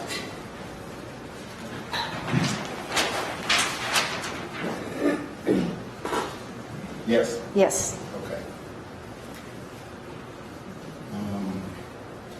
What is the last 4 digits of your phone number? 0862.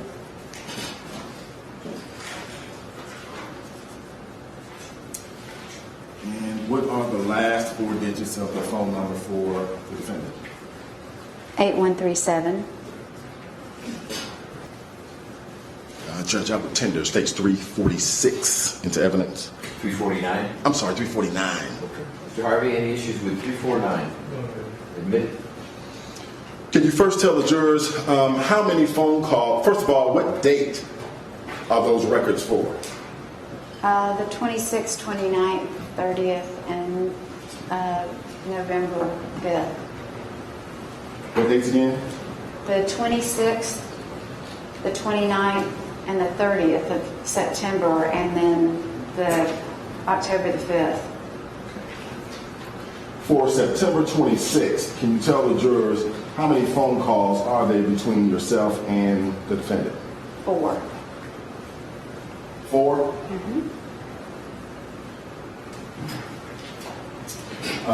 What time is the first one? Where's the time on here? Is that the time? Yes.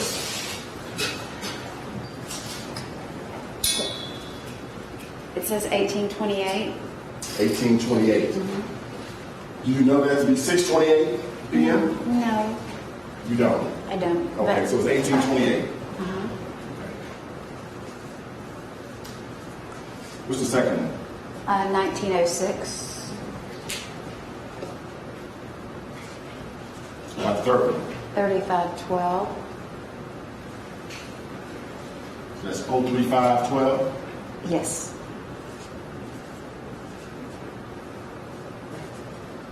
And how about the fourth one? 11640. Do you know what time that Dani McIver was pronounced dead? Around 1:30. Is that what you think? That's what I think. Okay. Can you tell the jurors, did you speak with any other law enforcement officers after you found out through a text message that Diane had passed away? Detective Darren Smith. And Ms. Carter, let me ask you to look at that exhibit again. Look at call number 5. Okay. Are there actually 5 calls? 5 calls on the 26th. Is that right? Yes. Okay, what's the 5th call? The date, the time? We're still on the 26th, right? Yes. Okay, so what's the 5th call? Because before you told us there were 4. Oh, sorry. 11717. And let me ask you this. Can you tell the jurors, are those calls from Mr. McIver to you, or are they from you to Mr. McIver? Originating party, Mr. McIver. All 5 calls? Yes.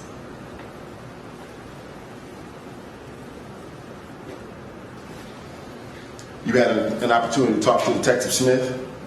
Yes. Okay. And did you understand at the time that you talked to him that your interview was being recorded or documented? Yes, I did. Okay. And did Detective Smith ask you some questions? Yes, he did. Okay.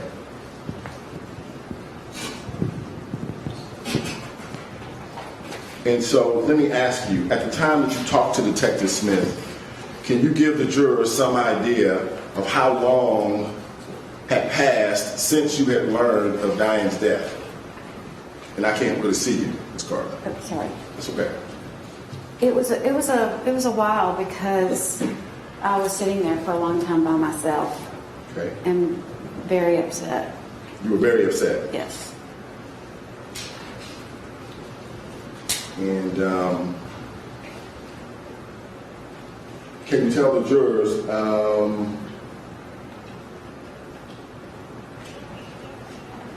when he spoke to you, can you help us understand what kind of frame of mind were you in? I was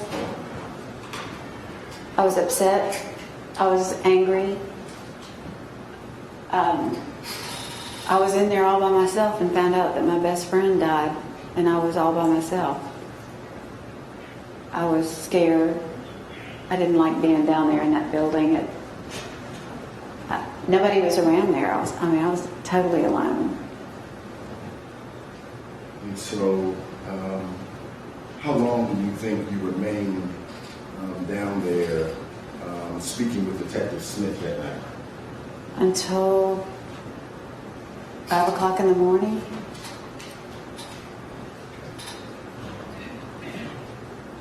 And how did you get home?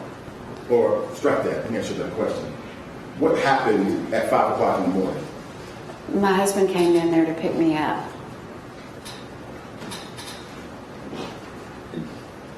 And where did you go? Back to Emory Hospital. And what was the purpose of going back to Emory Hospital? To pick Tex up. And when you got back to the hospital to pick up the defendant, where was he? He was in a room that was off of the waiting room. I could see him getting assessed. Was that near the front lobby where the front desk is? In the emergency room? It was not far from that waiting room that I had been in, the big one. So yes, it was near the front. Okay. And can you tell the jurors when you arrived back at the hospital, it was just you and your husband? Yes. Was anybody else there in the waiting room? Steve Maples. And can you tell the jurors what happened next when you got back to the hospital? We sat out there and waited for Tex to get out of the, I don't know if they call it a triage area, if that's what it was. Tom and Steve and I sat out in the waiting room. Okay. And can you tell the jury, while you were out there with Steve Maples and Tom, was there any conversation between the three of you or you and Mr. Maples about what had transpired inside the vehicle? No, he and Tom were talking. And can you tell the jurors, were you ever even asked, were you ever asked by Mr. Maples about what happened? No, I was not. Did you see him with the notepad? Did you see him? I did not. I don't remember the notepad, if he had one or not. Okay. Were you there when the examination for the defendant was concluded, when it ended? Yes, And so what happened then? Did you see him actually walk out of the room? I did. And so what happened when he walked out of the room?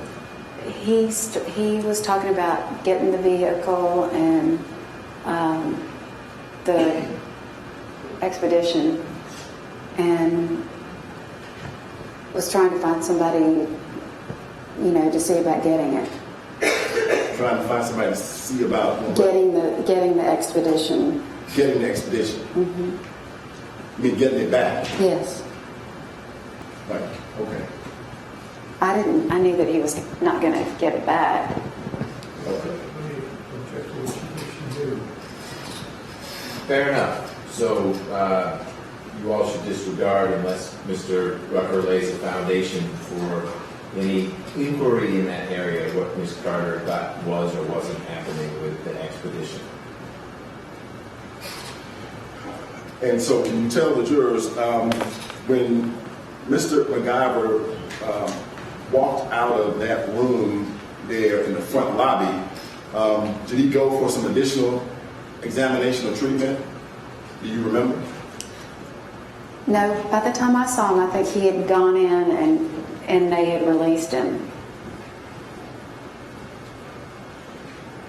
And so the four of you were there in the lobby, that front lobby area? In the waiting room, yes. In the waiting room, yes. okay. And so can you tell the jurors, that night, did Mr. McIver get the vehicle back? No.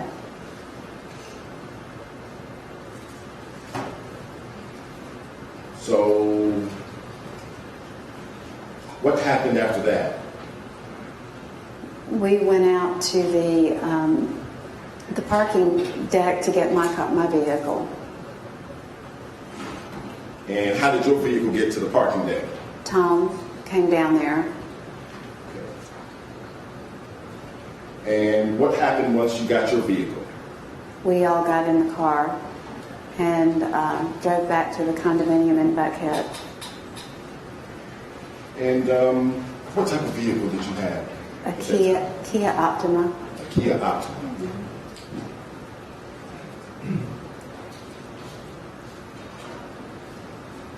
And so who was driving? Tom, Who was in the front seat? me, And, Tex was in the back seat. okay. Was there any conversation in the car on the way to the condominium? No. Tex asked Tom if he could borrow me for a few hours. And so, during that drive, that car drive, did you ever ask Mr. McIver what happened in the back seat? No, I did not. Did you all arrive at the condominium? Yes, we did. Do you know about what time you arrived there? It was daylight, so close to 6 o'clock, somewhere around there. And can you tell the jurors, did you go inside? Yes, I did. Did Tom go inside? No, he went home. And so you went inside of the condominium with the defendant? Correct. And that was the condominium that he shared with your best friend, Dani. Yes.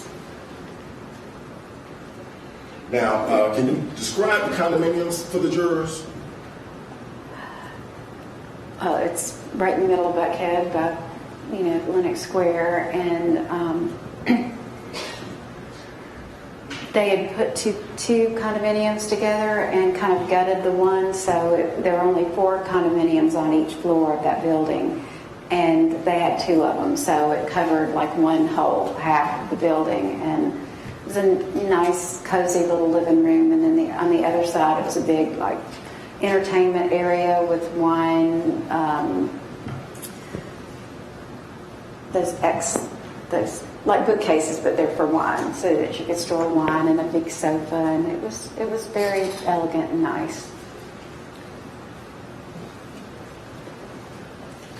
This is State's Exhibit 2348. You recognize that? Yes, I do. What is State's Exhibit 348? That's the entryway to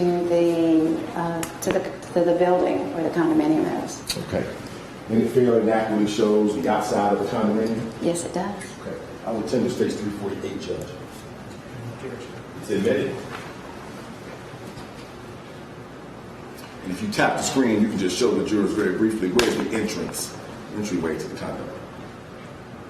Right there.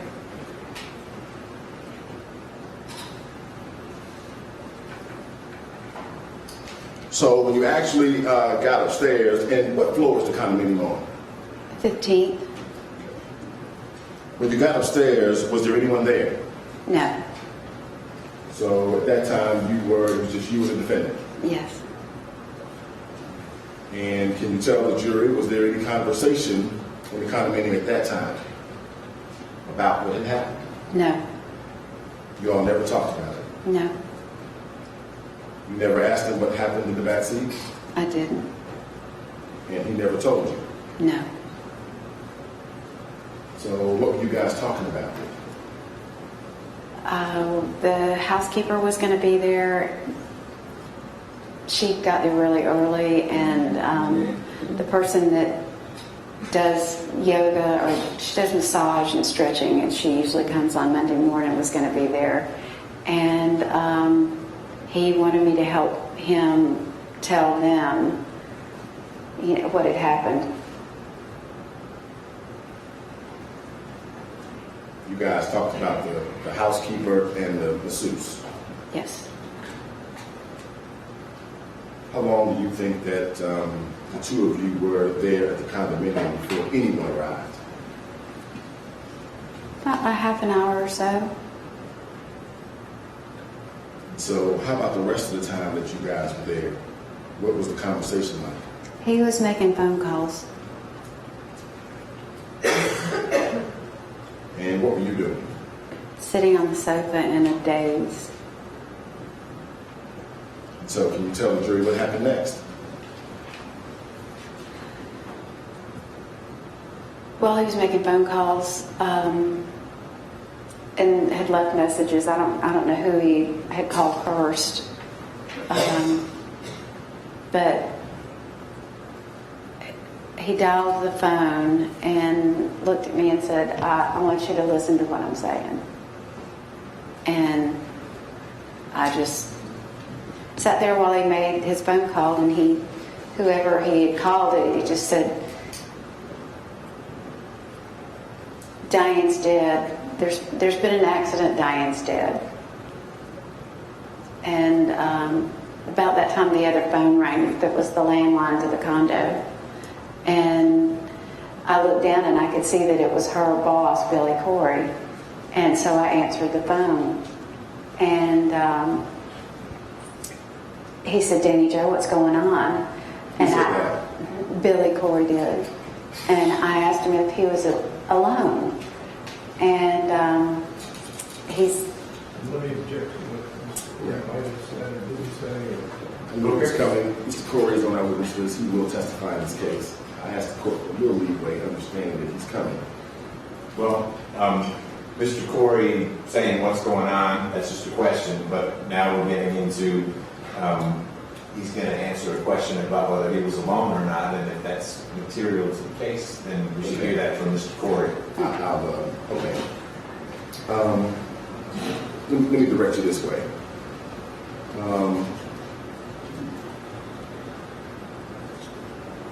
You said that Mr. Corey asked you what's going on. Mm-hmm. And so can you tell the jurors, did you tell Mr. Corey what was going on? Did you answer his question? No, because Tex leaned over and said, I'll take that. Well, I did. I'm sorry. I did. I said there's been an accident and Diane's been killed. And then Tex took the phone and said, I'll talk to him. And can you tell the jurors, what did you hear the defendant say to Billy Corey while he was talking to him on the telephone? That Diane was dead and there was an accident and he couldn't go into any details.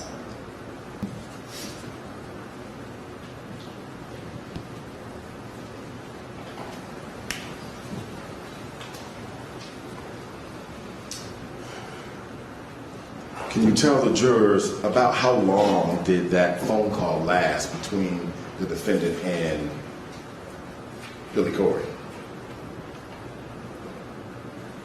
I don't remember how long it was. It wasn't a long one. And let me make sure I'm clear.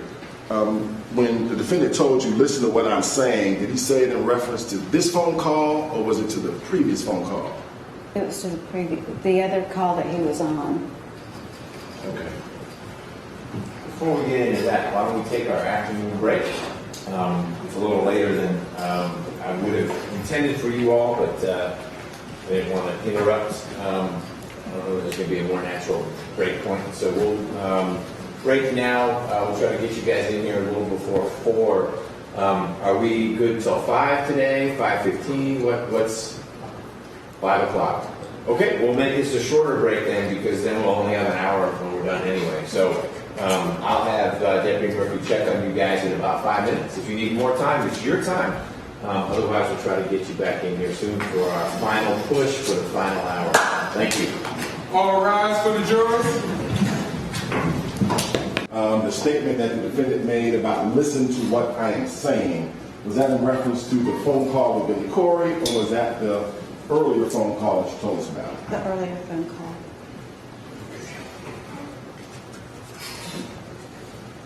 And in reference to the earlier phone call, when he said that to you, what did he say? When he said, listen to what I'm saying, did he say something to the person on the phone?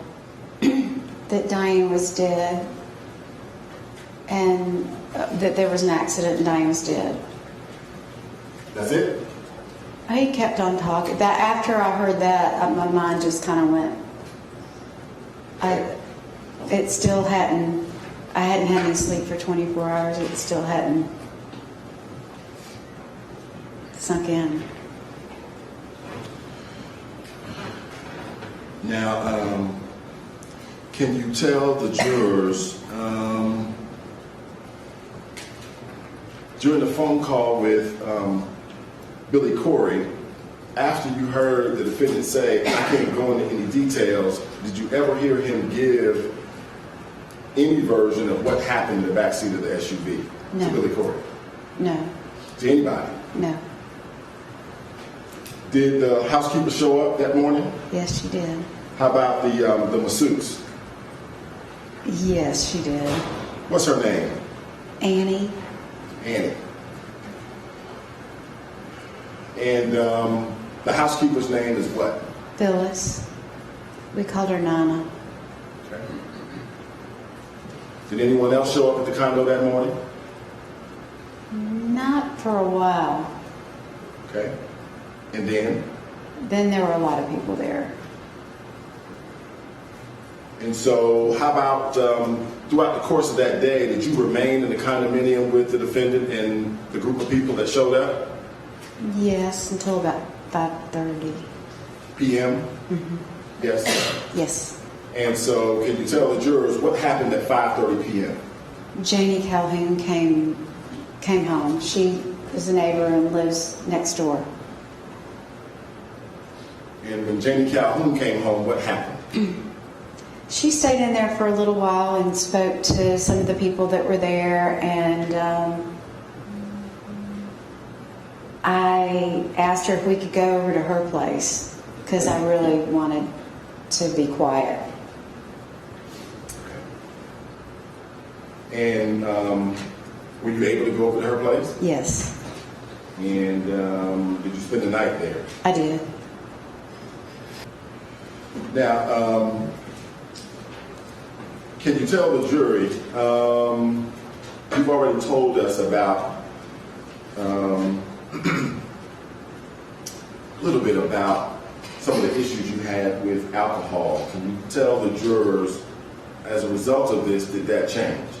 Yes. And I can hardly see it. Okay. Sorry. Explain to them how. I decided to have a drink. And you did that at Janie Calhoun's? I did. Can you tell the jurors that next morning,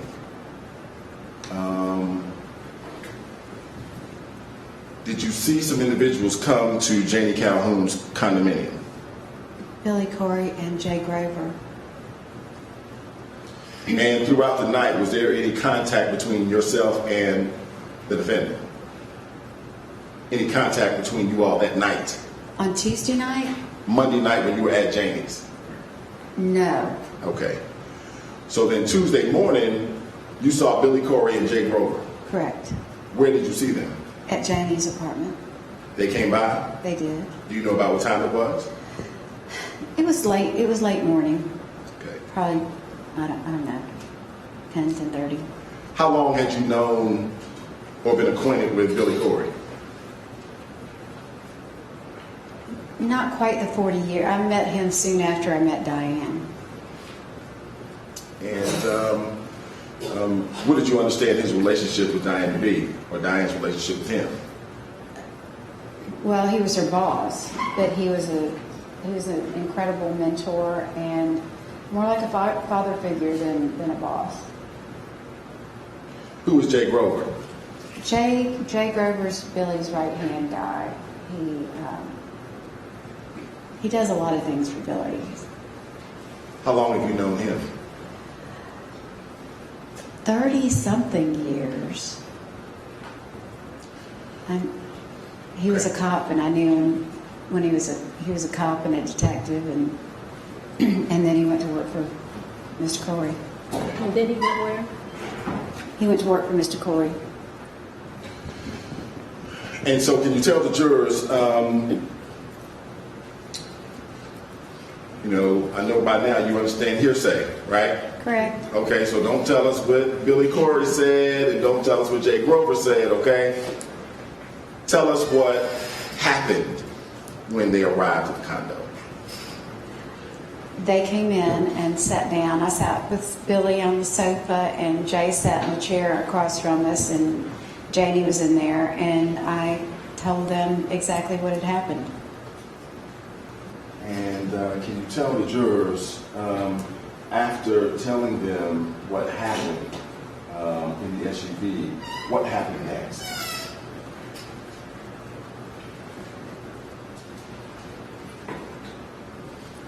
We were all emotional, and at some point, someone asked, Tex ended up coming over to the condo, Okay. and Austin came in. And after Tex, who came to the condo first? You remember? Billy and Jay, No, after Billy and Jay. I think it was Tex. Okay. And when he came into the condo, so now it's you, Billy Corey, Jay Grover, Janie Calhoun, and the defendant. Correct. Can you tell the jurors, at that time, did you hear the defendant give any explanation about what happened in the back of the SUV to Billy Corey or to Jay Grover? No. Show you State's Exhibit number 70.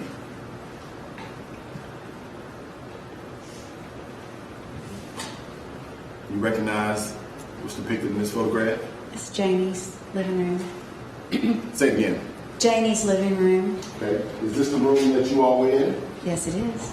And could you touch the screen and first show the jurors where were you sitting? I was right there.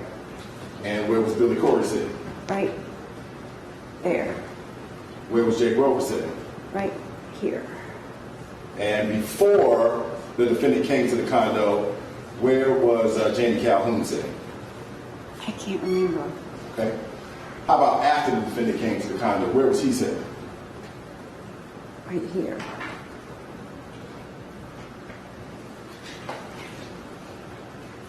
Can you tell the jury, do you remember anything that he said while he was there? I don't.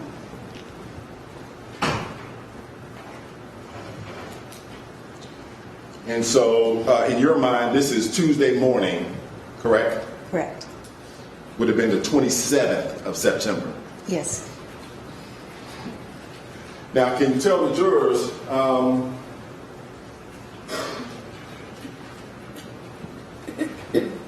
sometime that day, or the next day, or you can tell me when, did you become aware that the defendant was attempting to catalog the jewelry and personal items for Dani McIver?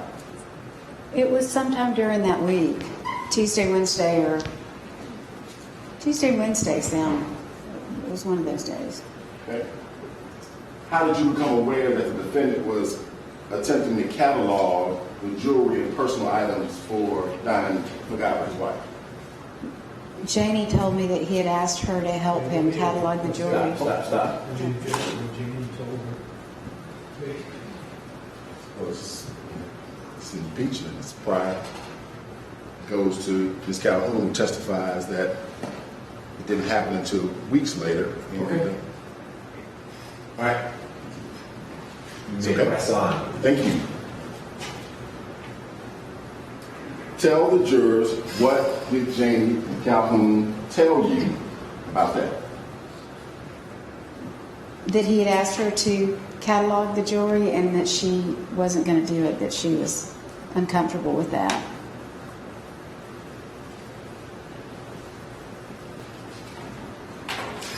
Now, were you close enough to Dani McIver that you were familiar with, like, her personal items, you know, her jewelry and things like that? A lot of them. Okay. Can you describe for the jurors, what did her personal closet look like, where her clothes were kept? Well, it was beautiful because it was a custom closet with a big island in the middle that had drawers, with all the drawers that had her jewelry color coordinated, and then the closets where you'd open it up and the shoes were all on shelves, and then all the hanging space and shelves where there were hats, and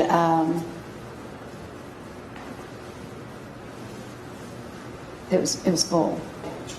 Did she have any furs? Oh yeah, that was a whole different closet. And how many furs did Dani McIver have?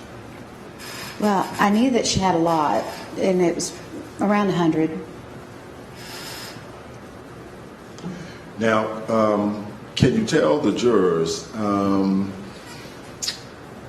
later on that Tuesday, first of all, strike that and ask you a better question. How long did you stay at Janie Calhoun's on Tuesday? I spent the night again on Tuesday night. And can you tell the jurors, was there any conversation between yourself and the defendant on Tuesday afternoon or Tuesday night? Yes. He asked me if he could speak to me, and we went into the sitting room that was off the bedroom in Diane, Texas condominium. And what happened? We sat in these two chairs, and he asked me to tell him what my recollection was of that evening that Diane died. And did you begin to share your recollections with him about what you remember from that evening? I did. And can you tell the jurors, when you were sharing your recollections with the defendant about what happened that evening, what was he doing? He got out a pad and paper, legal pad, and started writing. And then what happened? After he wrote a couple of paragraphs, I leaned over and I said, Tex, those are my memories. You just need your memories. And I got up and walked out.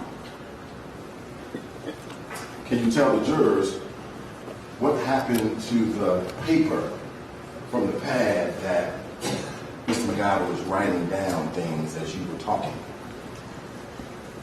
Yes. I left, and then I went back over there a little later on. I told Janie what was going on, and then I went back over there and I opened the bedroom door, and he was in there getting a massage, and the papers were laying on the bed, and I just went in there and slipped the paper where he had written what I had said, and went back over to Janie's. I didn't understand. You took it, or you did it? You took it from? I took it. I took the paper that had the writing on it, and I left and went back over to Janie's condo.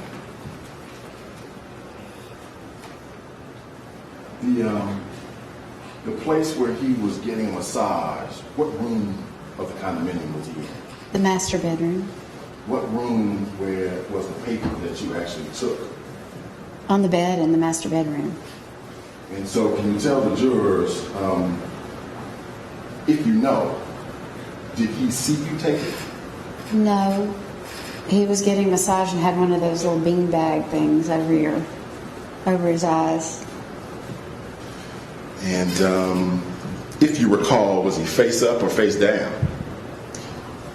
Face up, because he had the beanbag thing over his eyes. And he was getting a massage from whom? Annie. Annie. So when you got back over to Janie's, did you actually look at the paper yourself to see what he had written? No, I didn't. Why not? I knew what I'd said. So what did you do with the paper? I started to tear it up, and for some reason I didn't. Started to throw it away. I didn't need it. So then what happened?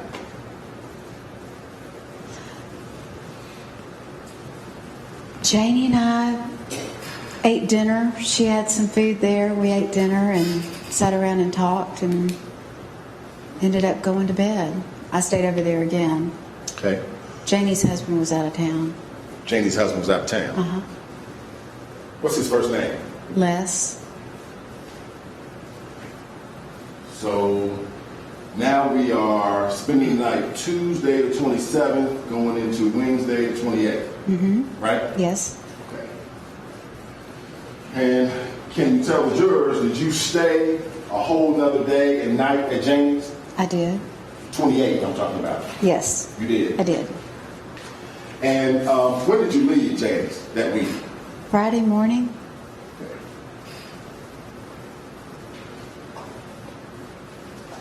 So can you tell the jury on Wednesday morning what happened? Janie drove me down to Steve Maple's office. And can you tell the jurors, did you already have an appointment to go see Mr. Maples? Yes. Okay. And when did you make that appointment to go see Mr. Maples? I didn't. I think Tex must have. I didn't make it.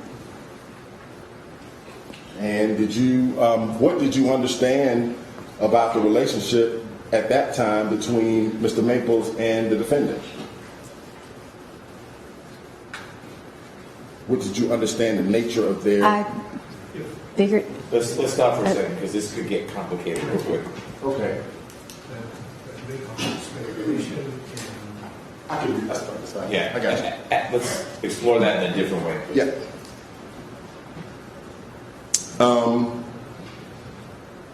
Tell me how you got to the office again?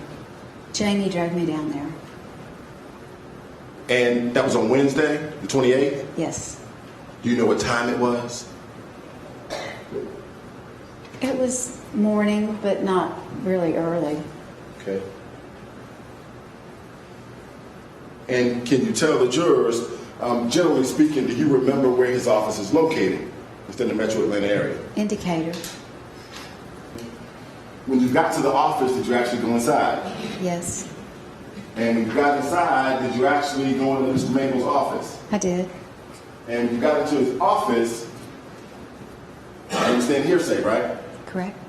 Did something happen when you got in his office? Well, Tex was in there. Another man was in there, and I don't know. I know they introduced me to him, but I don't know who he was. There was something said about an investigator or something. Okay. And Steve Maples said, Hold on one second. You told me you understood hearsay. "It's not as No well." one really understands. It looks like this. Maybe going over there, but either way, Okay, here we go. he was right to stop. Yeah, here we go. After Mr. Maples said something to you, what did you do? I handed him the piece of paper, What piece of paper? the one that Tex had written. The piece of paper that you took from the bedroom? Yes. He asked me for it. Oh, sorry.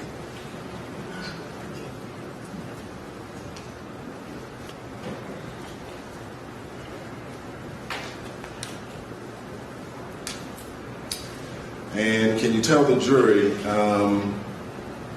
how long do you think you remained at the law office of Mr. Maples? It wasn't a very long time, maybe 25 minutes. And in the time that you were there, can you tell the jurors, did you tell him or anyone within his office the facts and circumstances surrounding this shooting? I did not. So let me ask you,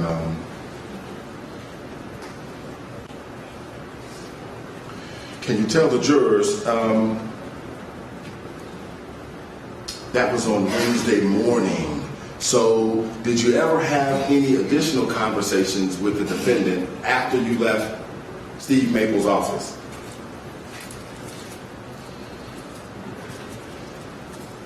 Specifically about the incident that occurred on Sunday night. No. And can you tell the jurors, was there ever any attempts by the defendant to have any conversations with you about the facts and circumstances surrounding the events of Sunday night? Not at that point. Okay. And what do you mean by that? Because later on there were lots of attempts. There were what? Lots of attempts. Okay.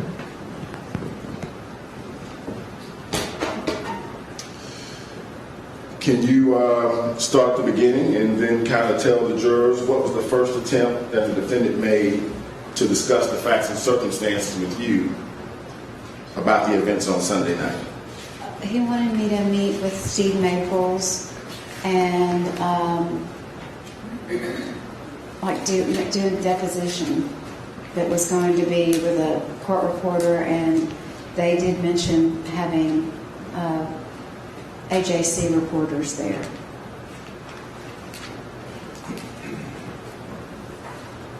Do you know when this occurred? October the 5th, I think, or somewhere around the first week in October. And can you tell the jurors, did you agree to meet with Mr. Maples and a court reporter and reporters from the AJC? And that's the Atlanta Journal-Constitution, right? Yes. Newspaper. Yes.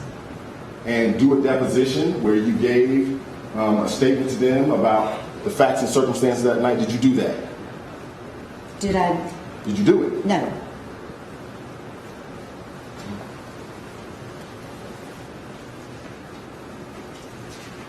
So can you tell the jury who asked you to do it?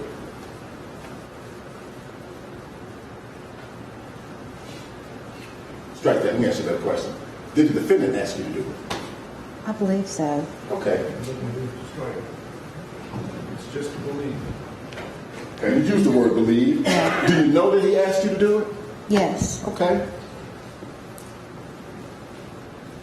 And when he asked you to do it, what did you tell him? Initially, I said that I would. Right. Why did you tell him that initially? Because I wanted to help. But you didn't do it, right? No.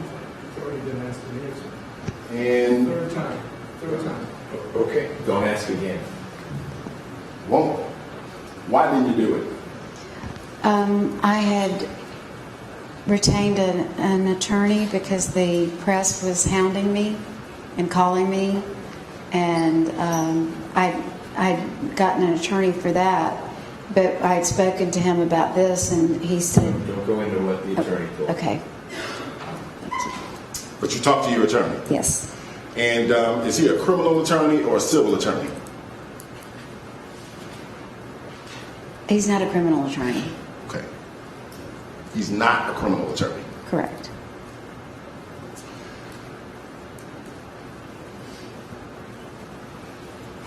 Now, can you share with the jurors a little bit about what you mean when you say the press was hounding you? What was going on? Oh, they were calling me repeatedly, sending me texts. I had one show up at work and kind of acted like she was, I thought she was a client. that wanted to talk to me. And then they camped out in front of my house.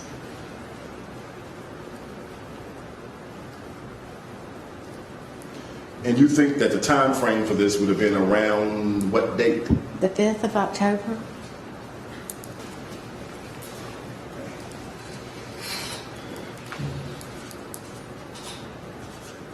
This is 2016 still? Yes. So can you tell the jurors what was the arrangement supposed to be to give this deposition in front of a reporter with Mr. Maples? What did you understand you were expected to do? To tell my story so that there could be a deposition. Okay. You see this on your screen? This is states. Oh, I'm sorry. It's not the markup for the. It's up here though.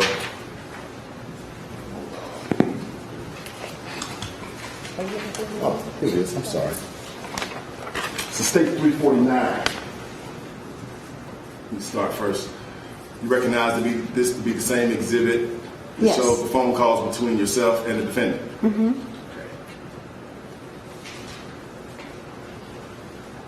Calls 10, 11, and 12.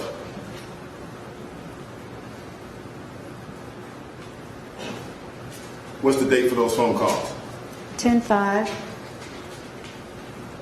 10-5, 10-5. And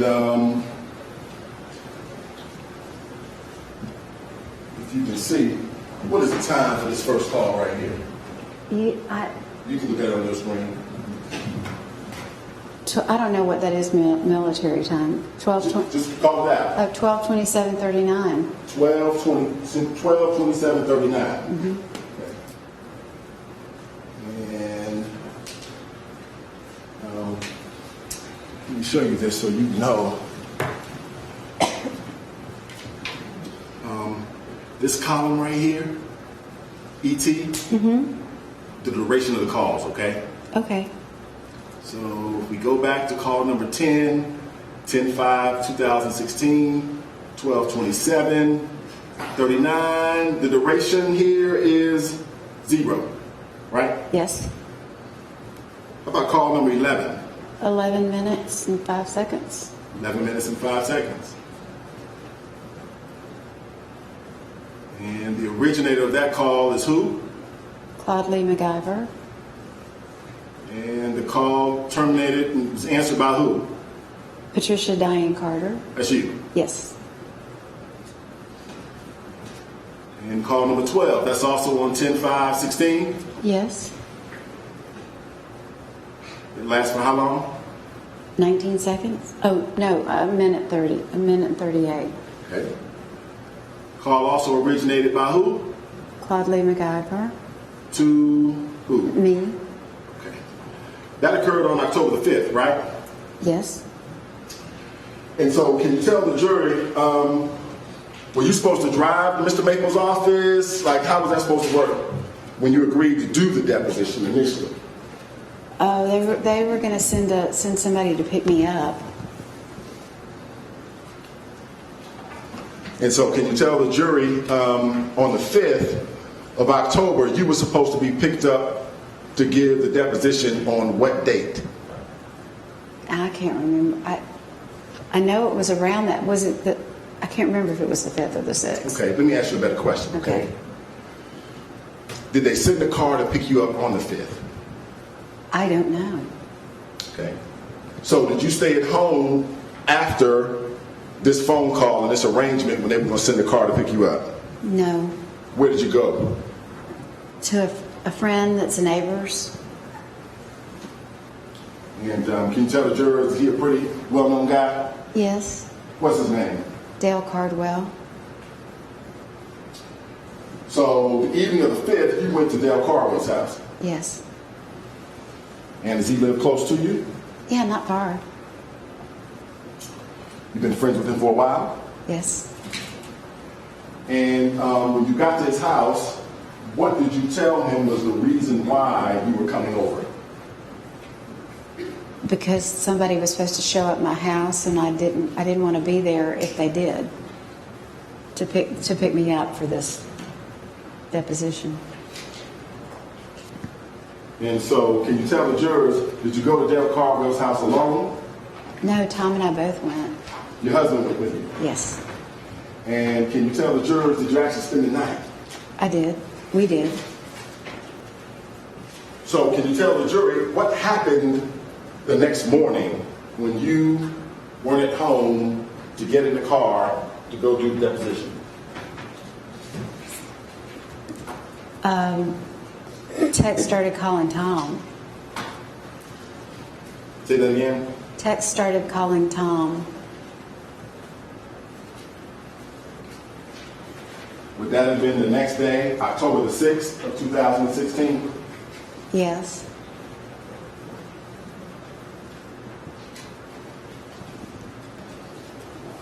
Can you tell the jurors, if you know, did he call Tom one time? No, he called him multiple times. Multiple times. And so, did you ever talk to the defendant again on the 6th? No. Do you know whether or not Tom actually talked to the defendant on the 6th? Do you know?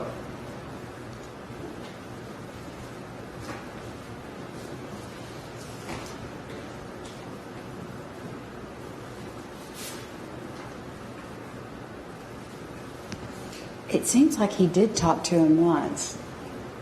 And again, object to it. It seems like Okay, I'm going to allow it. Her recollection seems like you're welcome to explore with her on cross-examination, if we get to that, if you want to. You can Okay. go on, Mr. Rowe. All right. Now, can you tell the jurors, did you become aware that the defendant had left a voicemail for your husband? Yes. Did you find out that the defendant had left a voicemail for your husband on the 6th? Yes. Did you actually hear the voicemail? No, I did not. So let me ask you this. Did you actually speak to the defendant on October the 6th? No. When would have been the next time that you would have talked to or seen the defendant?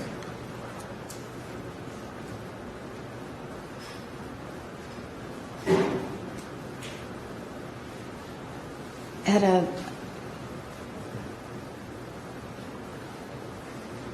gosh, I almost need a calendar in front of at Austin's flag football game. And was Austin's flag football game after October the 6th? I think so. I'm pretty sure it was. Okay. Do you know what day of the week it was? It was a Sunday. You remember that? Yes, they were always on Sundays. Okay. And did the Sunday you saw the defendant at Austin's flag football game have some significance for you regarding the time frame from when Diane had been shot? Well, it was 2 weeks exactly from the day that she was shot. Okay. And you remember that? Yes. And can you tell the jurors who was at the flag football game?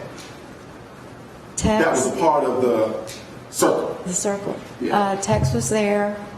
Austin's mom, What is Austin's mom's name? Ann Schwall, Okay. Who else was there? Annie, Who was Annie? the masseuse.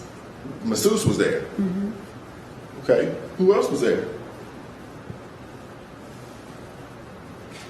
Ann's husband now, but Okay. it's before they got married. Okay. So can you tell the jury, did you have a conversation with the defendant at the flag football game 2 weeks after Dani McIver had been shot? I did. And did you approach the defendant or did he approach you? I approached him. And when you approached him, what did you say? I asked him if we could talk. And what did he say? Yes. And so what happened next? We walked over to a bench that was away from all the people so that we could have a private conversation. And can you tell the jurors what was discussed? I asked him where her cremains were. I'm sorry, I can't hear you, Ms. Carter. I asked him where her cremains were. Where her cremains were. Uh-huh. You knew that Diane had been cremated. Yes. And why did you ask him that question? Because I was supposed to get some. And so 2 weeks after Dani McIver had been shot, when you asked the defendant where the cremains were, what did he say to you? He said the woman hadn't called him back What woman? at the crematorium. Now, let me ask you this. The person who was handling Diane McIver's body for cremation, did you know whether or not she was kind of connected to the circle?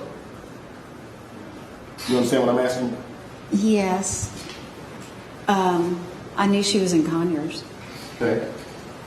Did you know whether or not she was friends with anybody in the Corey circle? Jay Grover. Jay Grover. And so when he said to you, hey, I haven't gotten the cremains back yet because the woman hasn't called me back, what did you say to him? Nothing.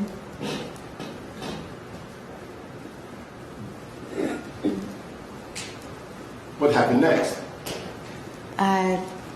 We started talking about everything had come out in the paper about the will and who was left in the will. And we started talking. Excuse me, Stop. Yeah, it's it's not talk about what may have been in the media. Let me ask you this way.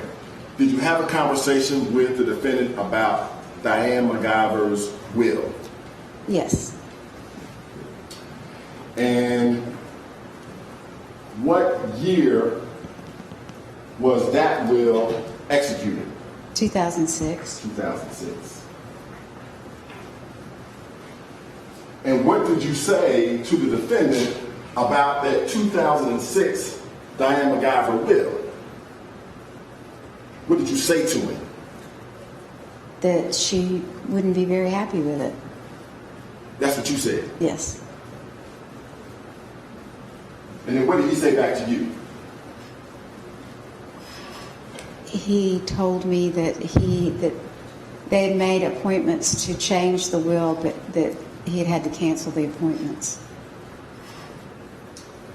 I thought you told us earlier Diane was pretty good about appointments.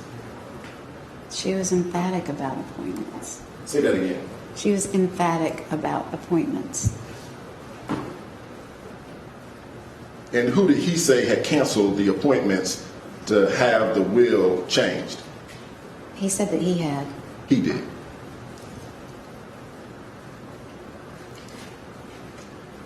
Can you tell the jurors, did you say something else to them?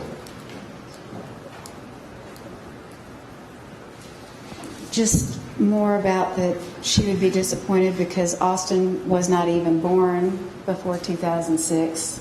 And we had talked about that a lot, about Austin and the ranch. And that there were some people that were in the will that she hadn't spoken to in years.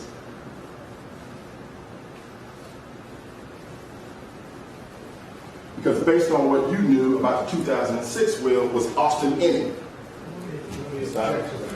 Again, question as to context at that time. What's looking after one another?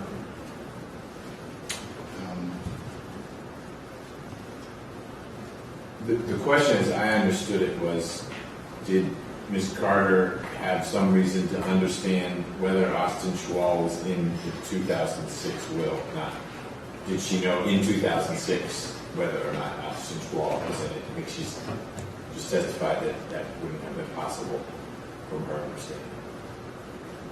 So, do you want to revise? I don't follow your objection based on what I heard the question. First, I've heard nothing but a hearsay answer to knowledge about a will and what may or may not have been in the will. So I'm going to object on that basis because the answer could only come from hearsay. So let me just leave it at that. Okay. I think that's fair. Okay. All right.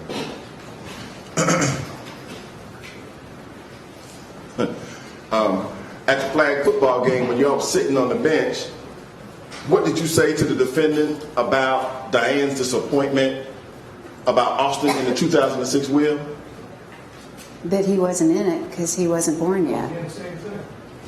Same thing. It's just what she said. I asked her what she said. The question is, what did she say? That's right. What did she say? That already asked and answered. Okay. Objection. Reorienting us to where we are. Let's move on. Okay. Let me ask you this. Did you have any conversation with the defendant about cataloging Dani McIver's jewelry and her things? Oh, yes. You said, oh, yes. Oh, yes. Why do you say it like that? Because I said, I think it's a really bad You have to keep your idea. voice up in this car so we can hear you. I said, I think it's a really bad idea. It just doesn't look good. You said that to him Yes. 2 weeks after she had been shot. Yes. That's been said about 15 times. Your math is up, but it has been said before. So let's ask. I understand. I understand. What did he say to you? He said that he was doing what his lawyers were telling him to do. And then what did you say to him? I said, I think that's unfortunate.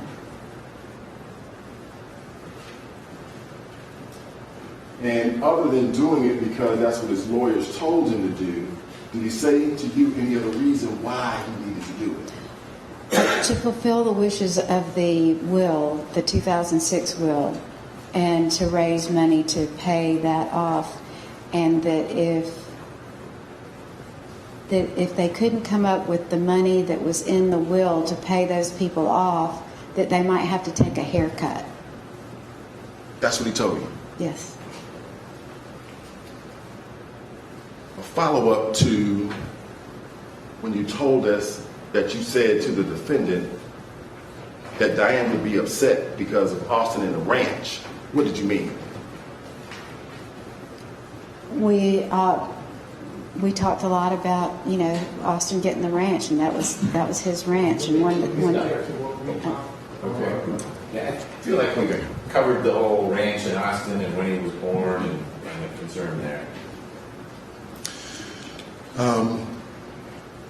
How long did you sit out on the bench that day and talk to the defendant? 20 minutes.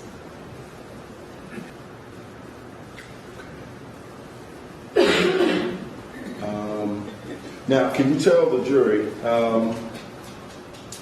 did you also attend Dani McIver's memorial service that was organized by the defendant?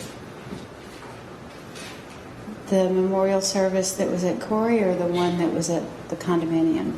The one at the condominium. Yes, I did. Do you remember what date that was? Okay, the one, November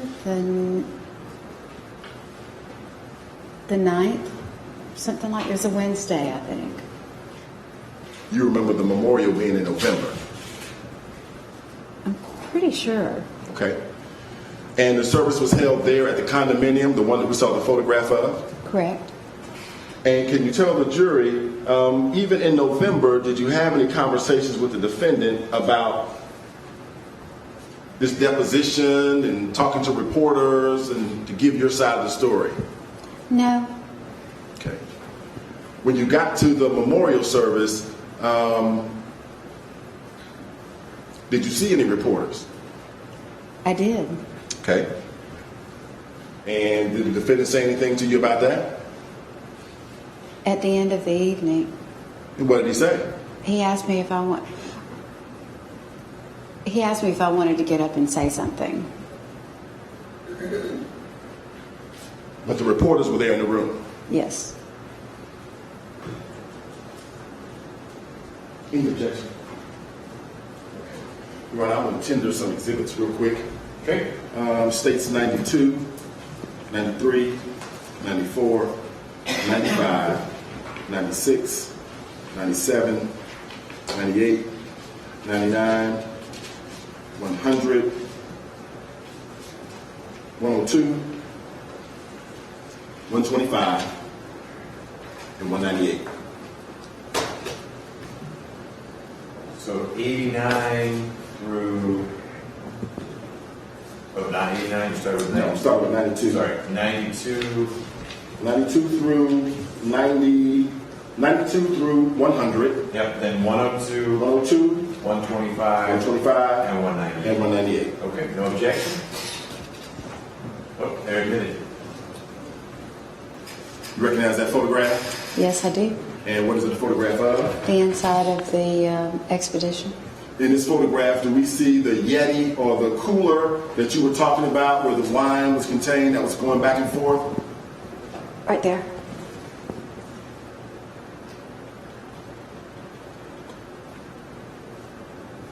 Can you make out the name on the Yeti? Tex.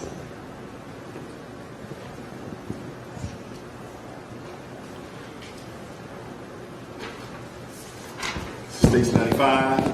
You recognize this photograph? I do. And what is it a photograph of? That's Diane's workbook, I think, and her purse that she carried like kind of like a briefcase. First, where's the workbook? Right there. Where is the briefcase? Right there. And is this the front seat or the back seat of the expedition? It's the back seat. And do you see a plastic bag in the back seat? Oh, yes. Right there.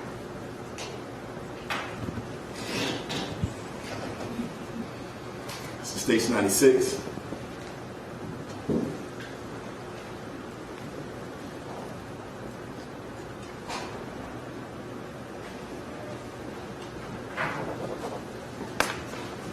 Can you tell the jurors, what is that white cord right there? The Apple iPhone charger.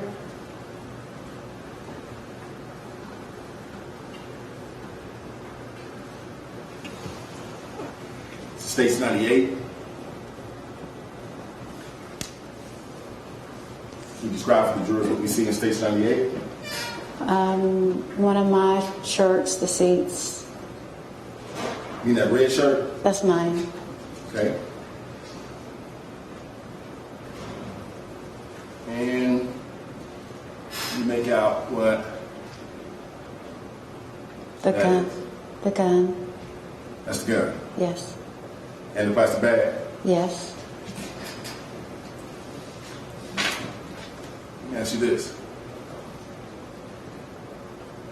What is that thing with the red top? Like a wine bottle.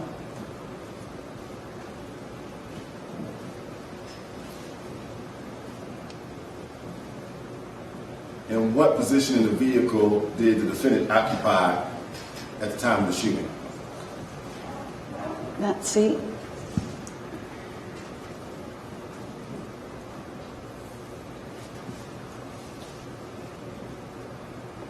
So States Exhibit 99. It's a little slightly different perspective. You recognize what's in Stage 99? Her purse that she used like a briefcase and the gun in the bag.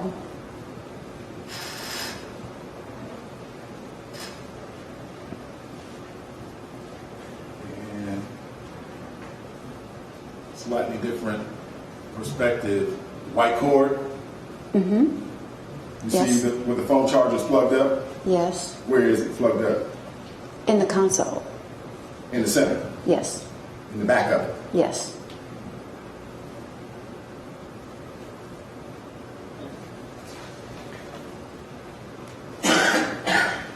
States 102.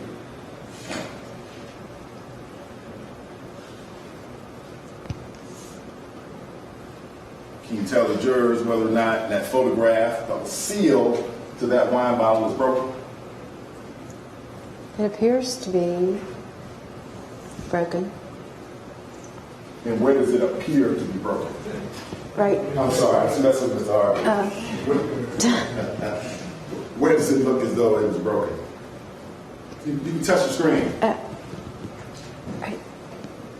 It's red, so the red's not showing up right there.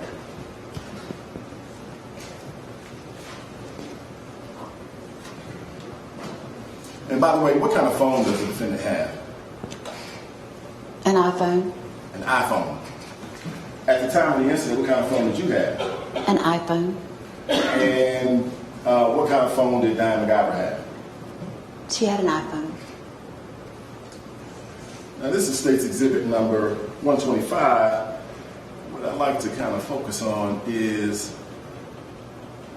this part of the photograph that shows, what are we looking at right there? It's like a cup and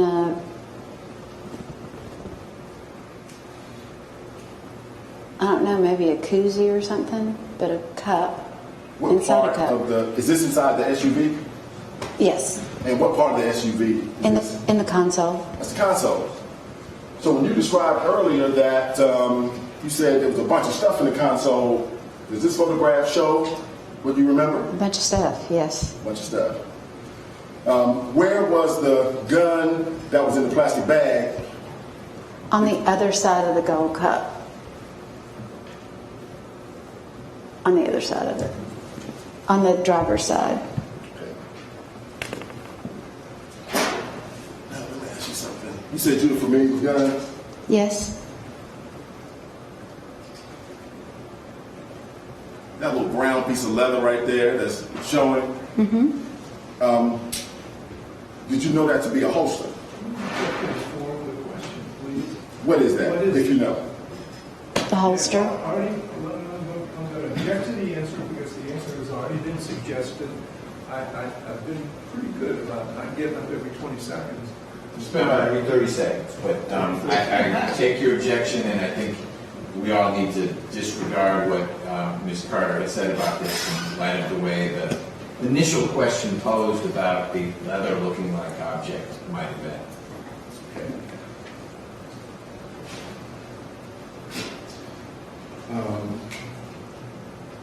We're about done. I don't want you to stop right here if you've got questions, a few related to the photos, but when you get through the photos, that'll be an actual break point. So I'm not saying stop right here, but if you've got a few more with the photos, let's do those and then bid our jurors adieu for the day. Yeah. Okay. This would be a good break for Judge. Okay. Ladies and gentlemen, we're going to get you out of here in just a moment.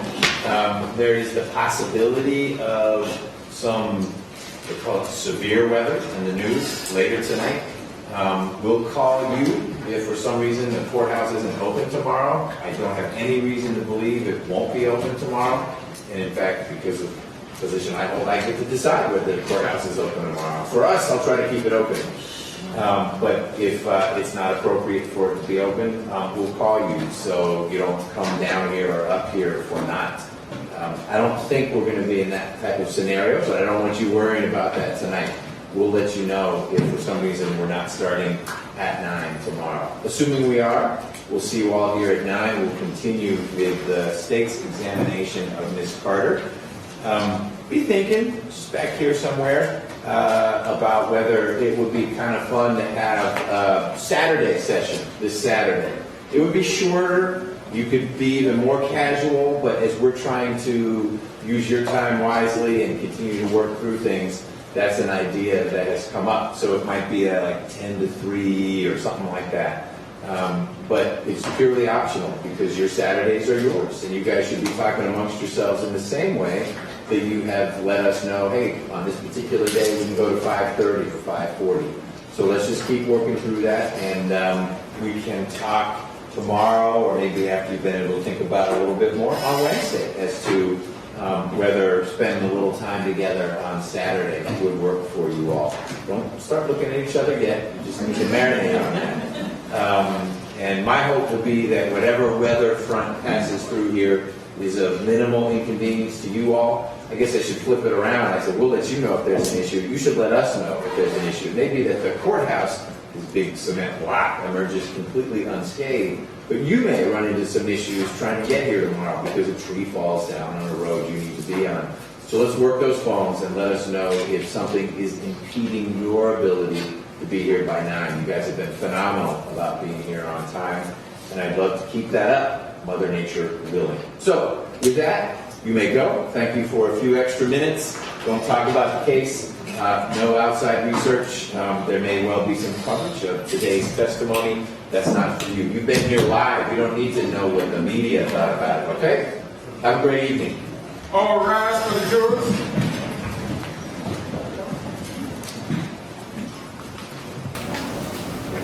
Please be seated. So, Ms. Carter, you are free to go right now. I need you to live in this warm, comfortable news cocoon that the jurors have been living in now for a while. As tempting as it might be to see how you look on the screen or this or that, I'm going to need you to stay away from that coverage until you're done testifying, and you're not done yet. So we'll need you back here at 9 in the morning as well. Again, if the weather gets complicated, I'll be letting both sides know, and it's their job, it'll be the district attorney's job to let you know if there's any change. If you hear nothing from anyone, we'll need you back here by 9 tomorrow morning. And just like a juror could run into travel woes, obviously if you learn that up in Dunwoody, the storm was particularly bad and you have trouble getting here, keep the DA's office informed so they can let you know. Okay? Thanks so much. We'll see you in the morning.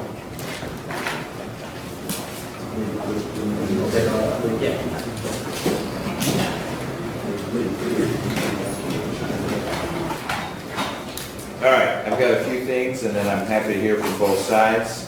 First, it is Monday, and when Ms. Lyon left, she had to leave a little early today. She had still not received any jury charges from the defense. Now she has them? Very early. She hasn't, When would she have received that? like 3:30. Okay, she left before then. Great. She'll be very happy when she gets into work tomorrow, assuming she can get into work.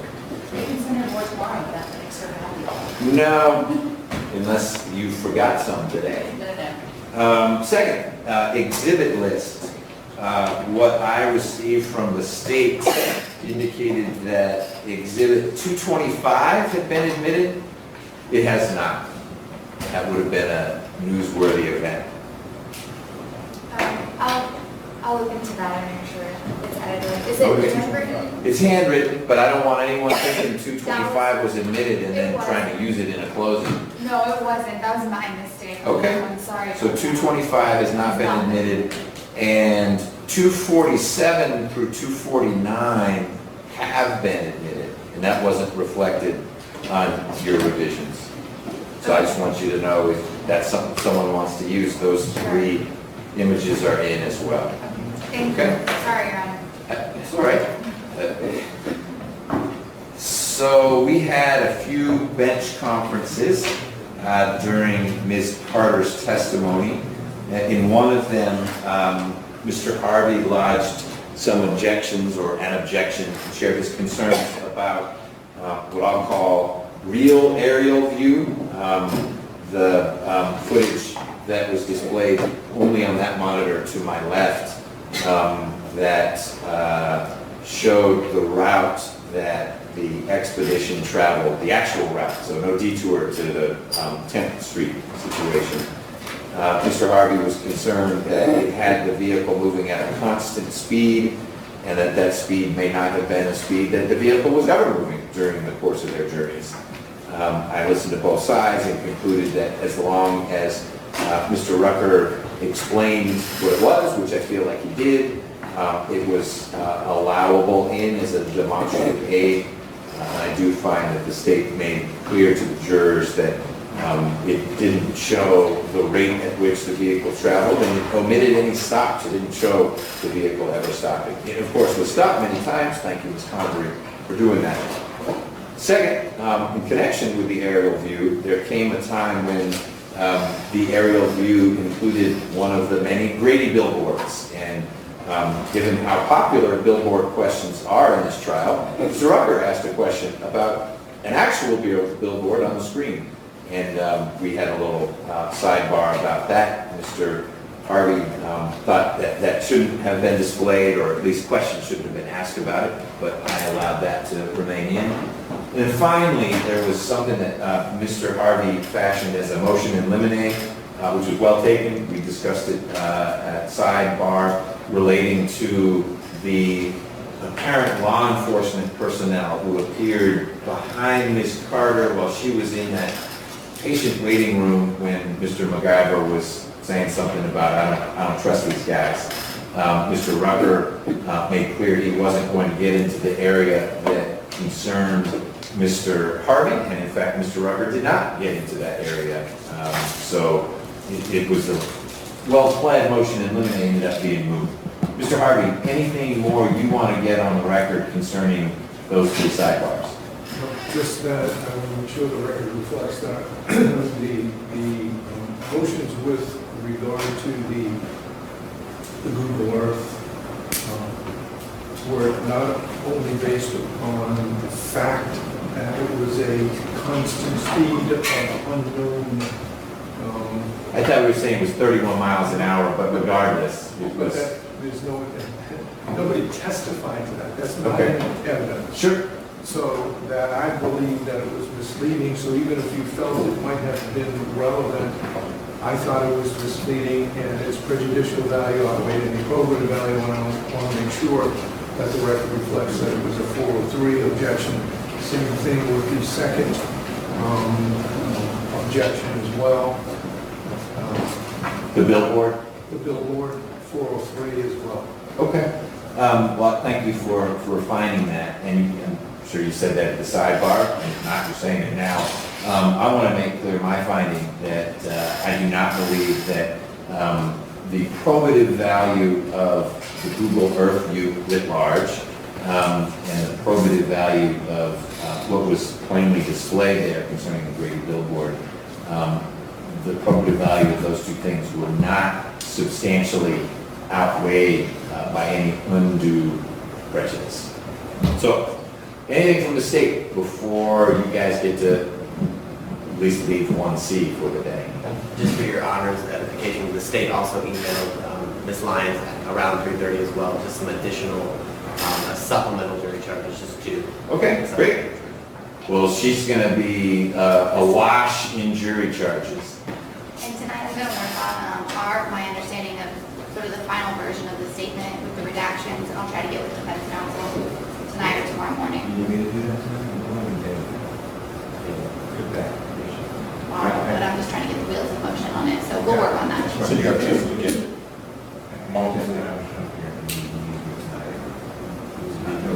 My thought would be if that's going to be coming in soon, you might want to engage Mr. Samuel soon because he's been silent because I had asked and you had suggested that you two connect first.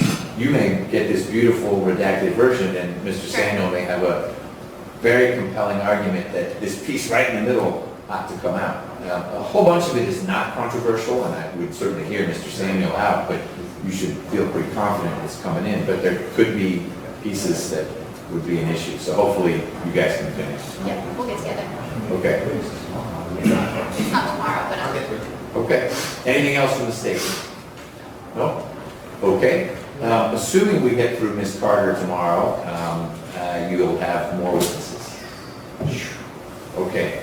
Anything from the defense? One other thing with regard to the billboard. The 16th and the 14th and the Fifth Amendment? The Corey, yeah, no. No, Mike, thank you for reminding me.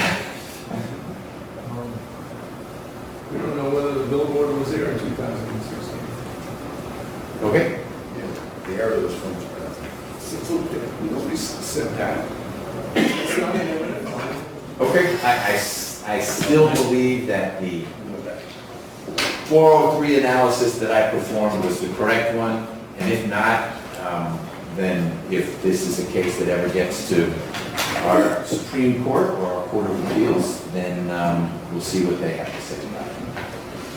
All right, thank you, everyone. We'll see you a little before 9 tomorrow.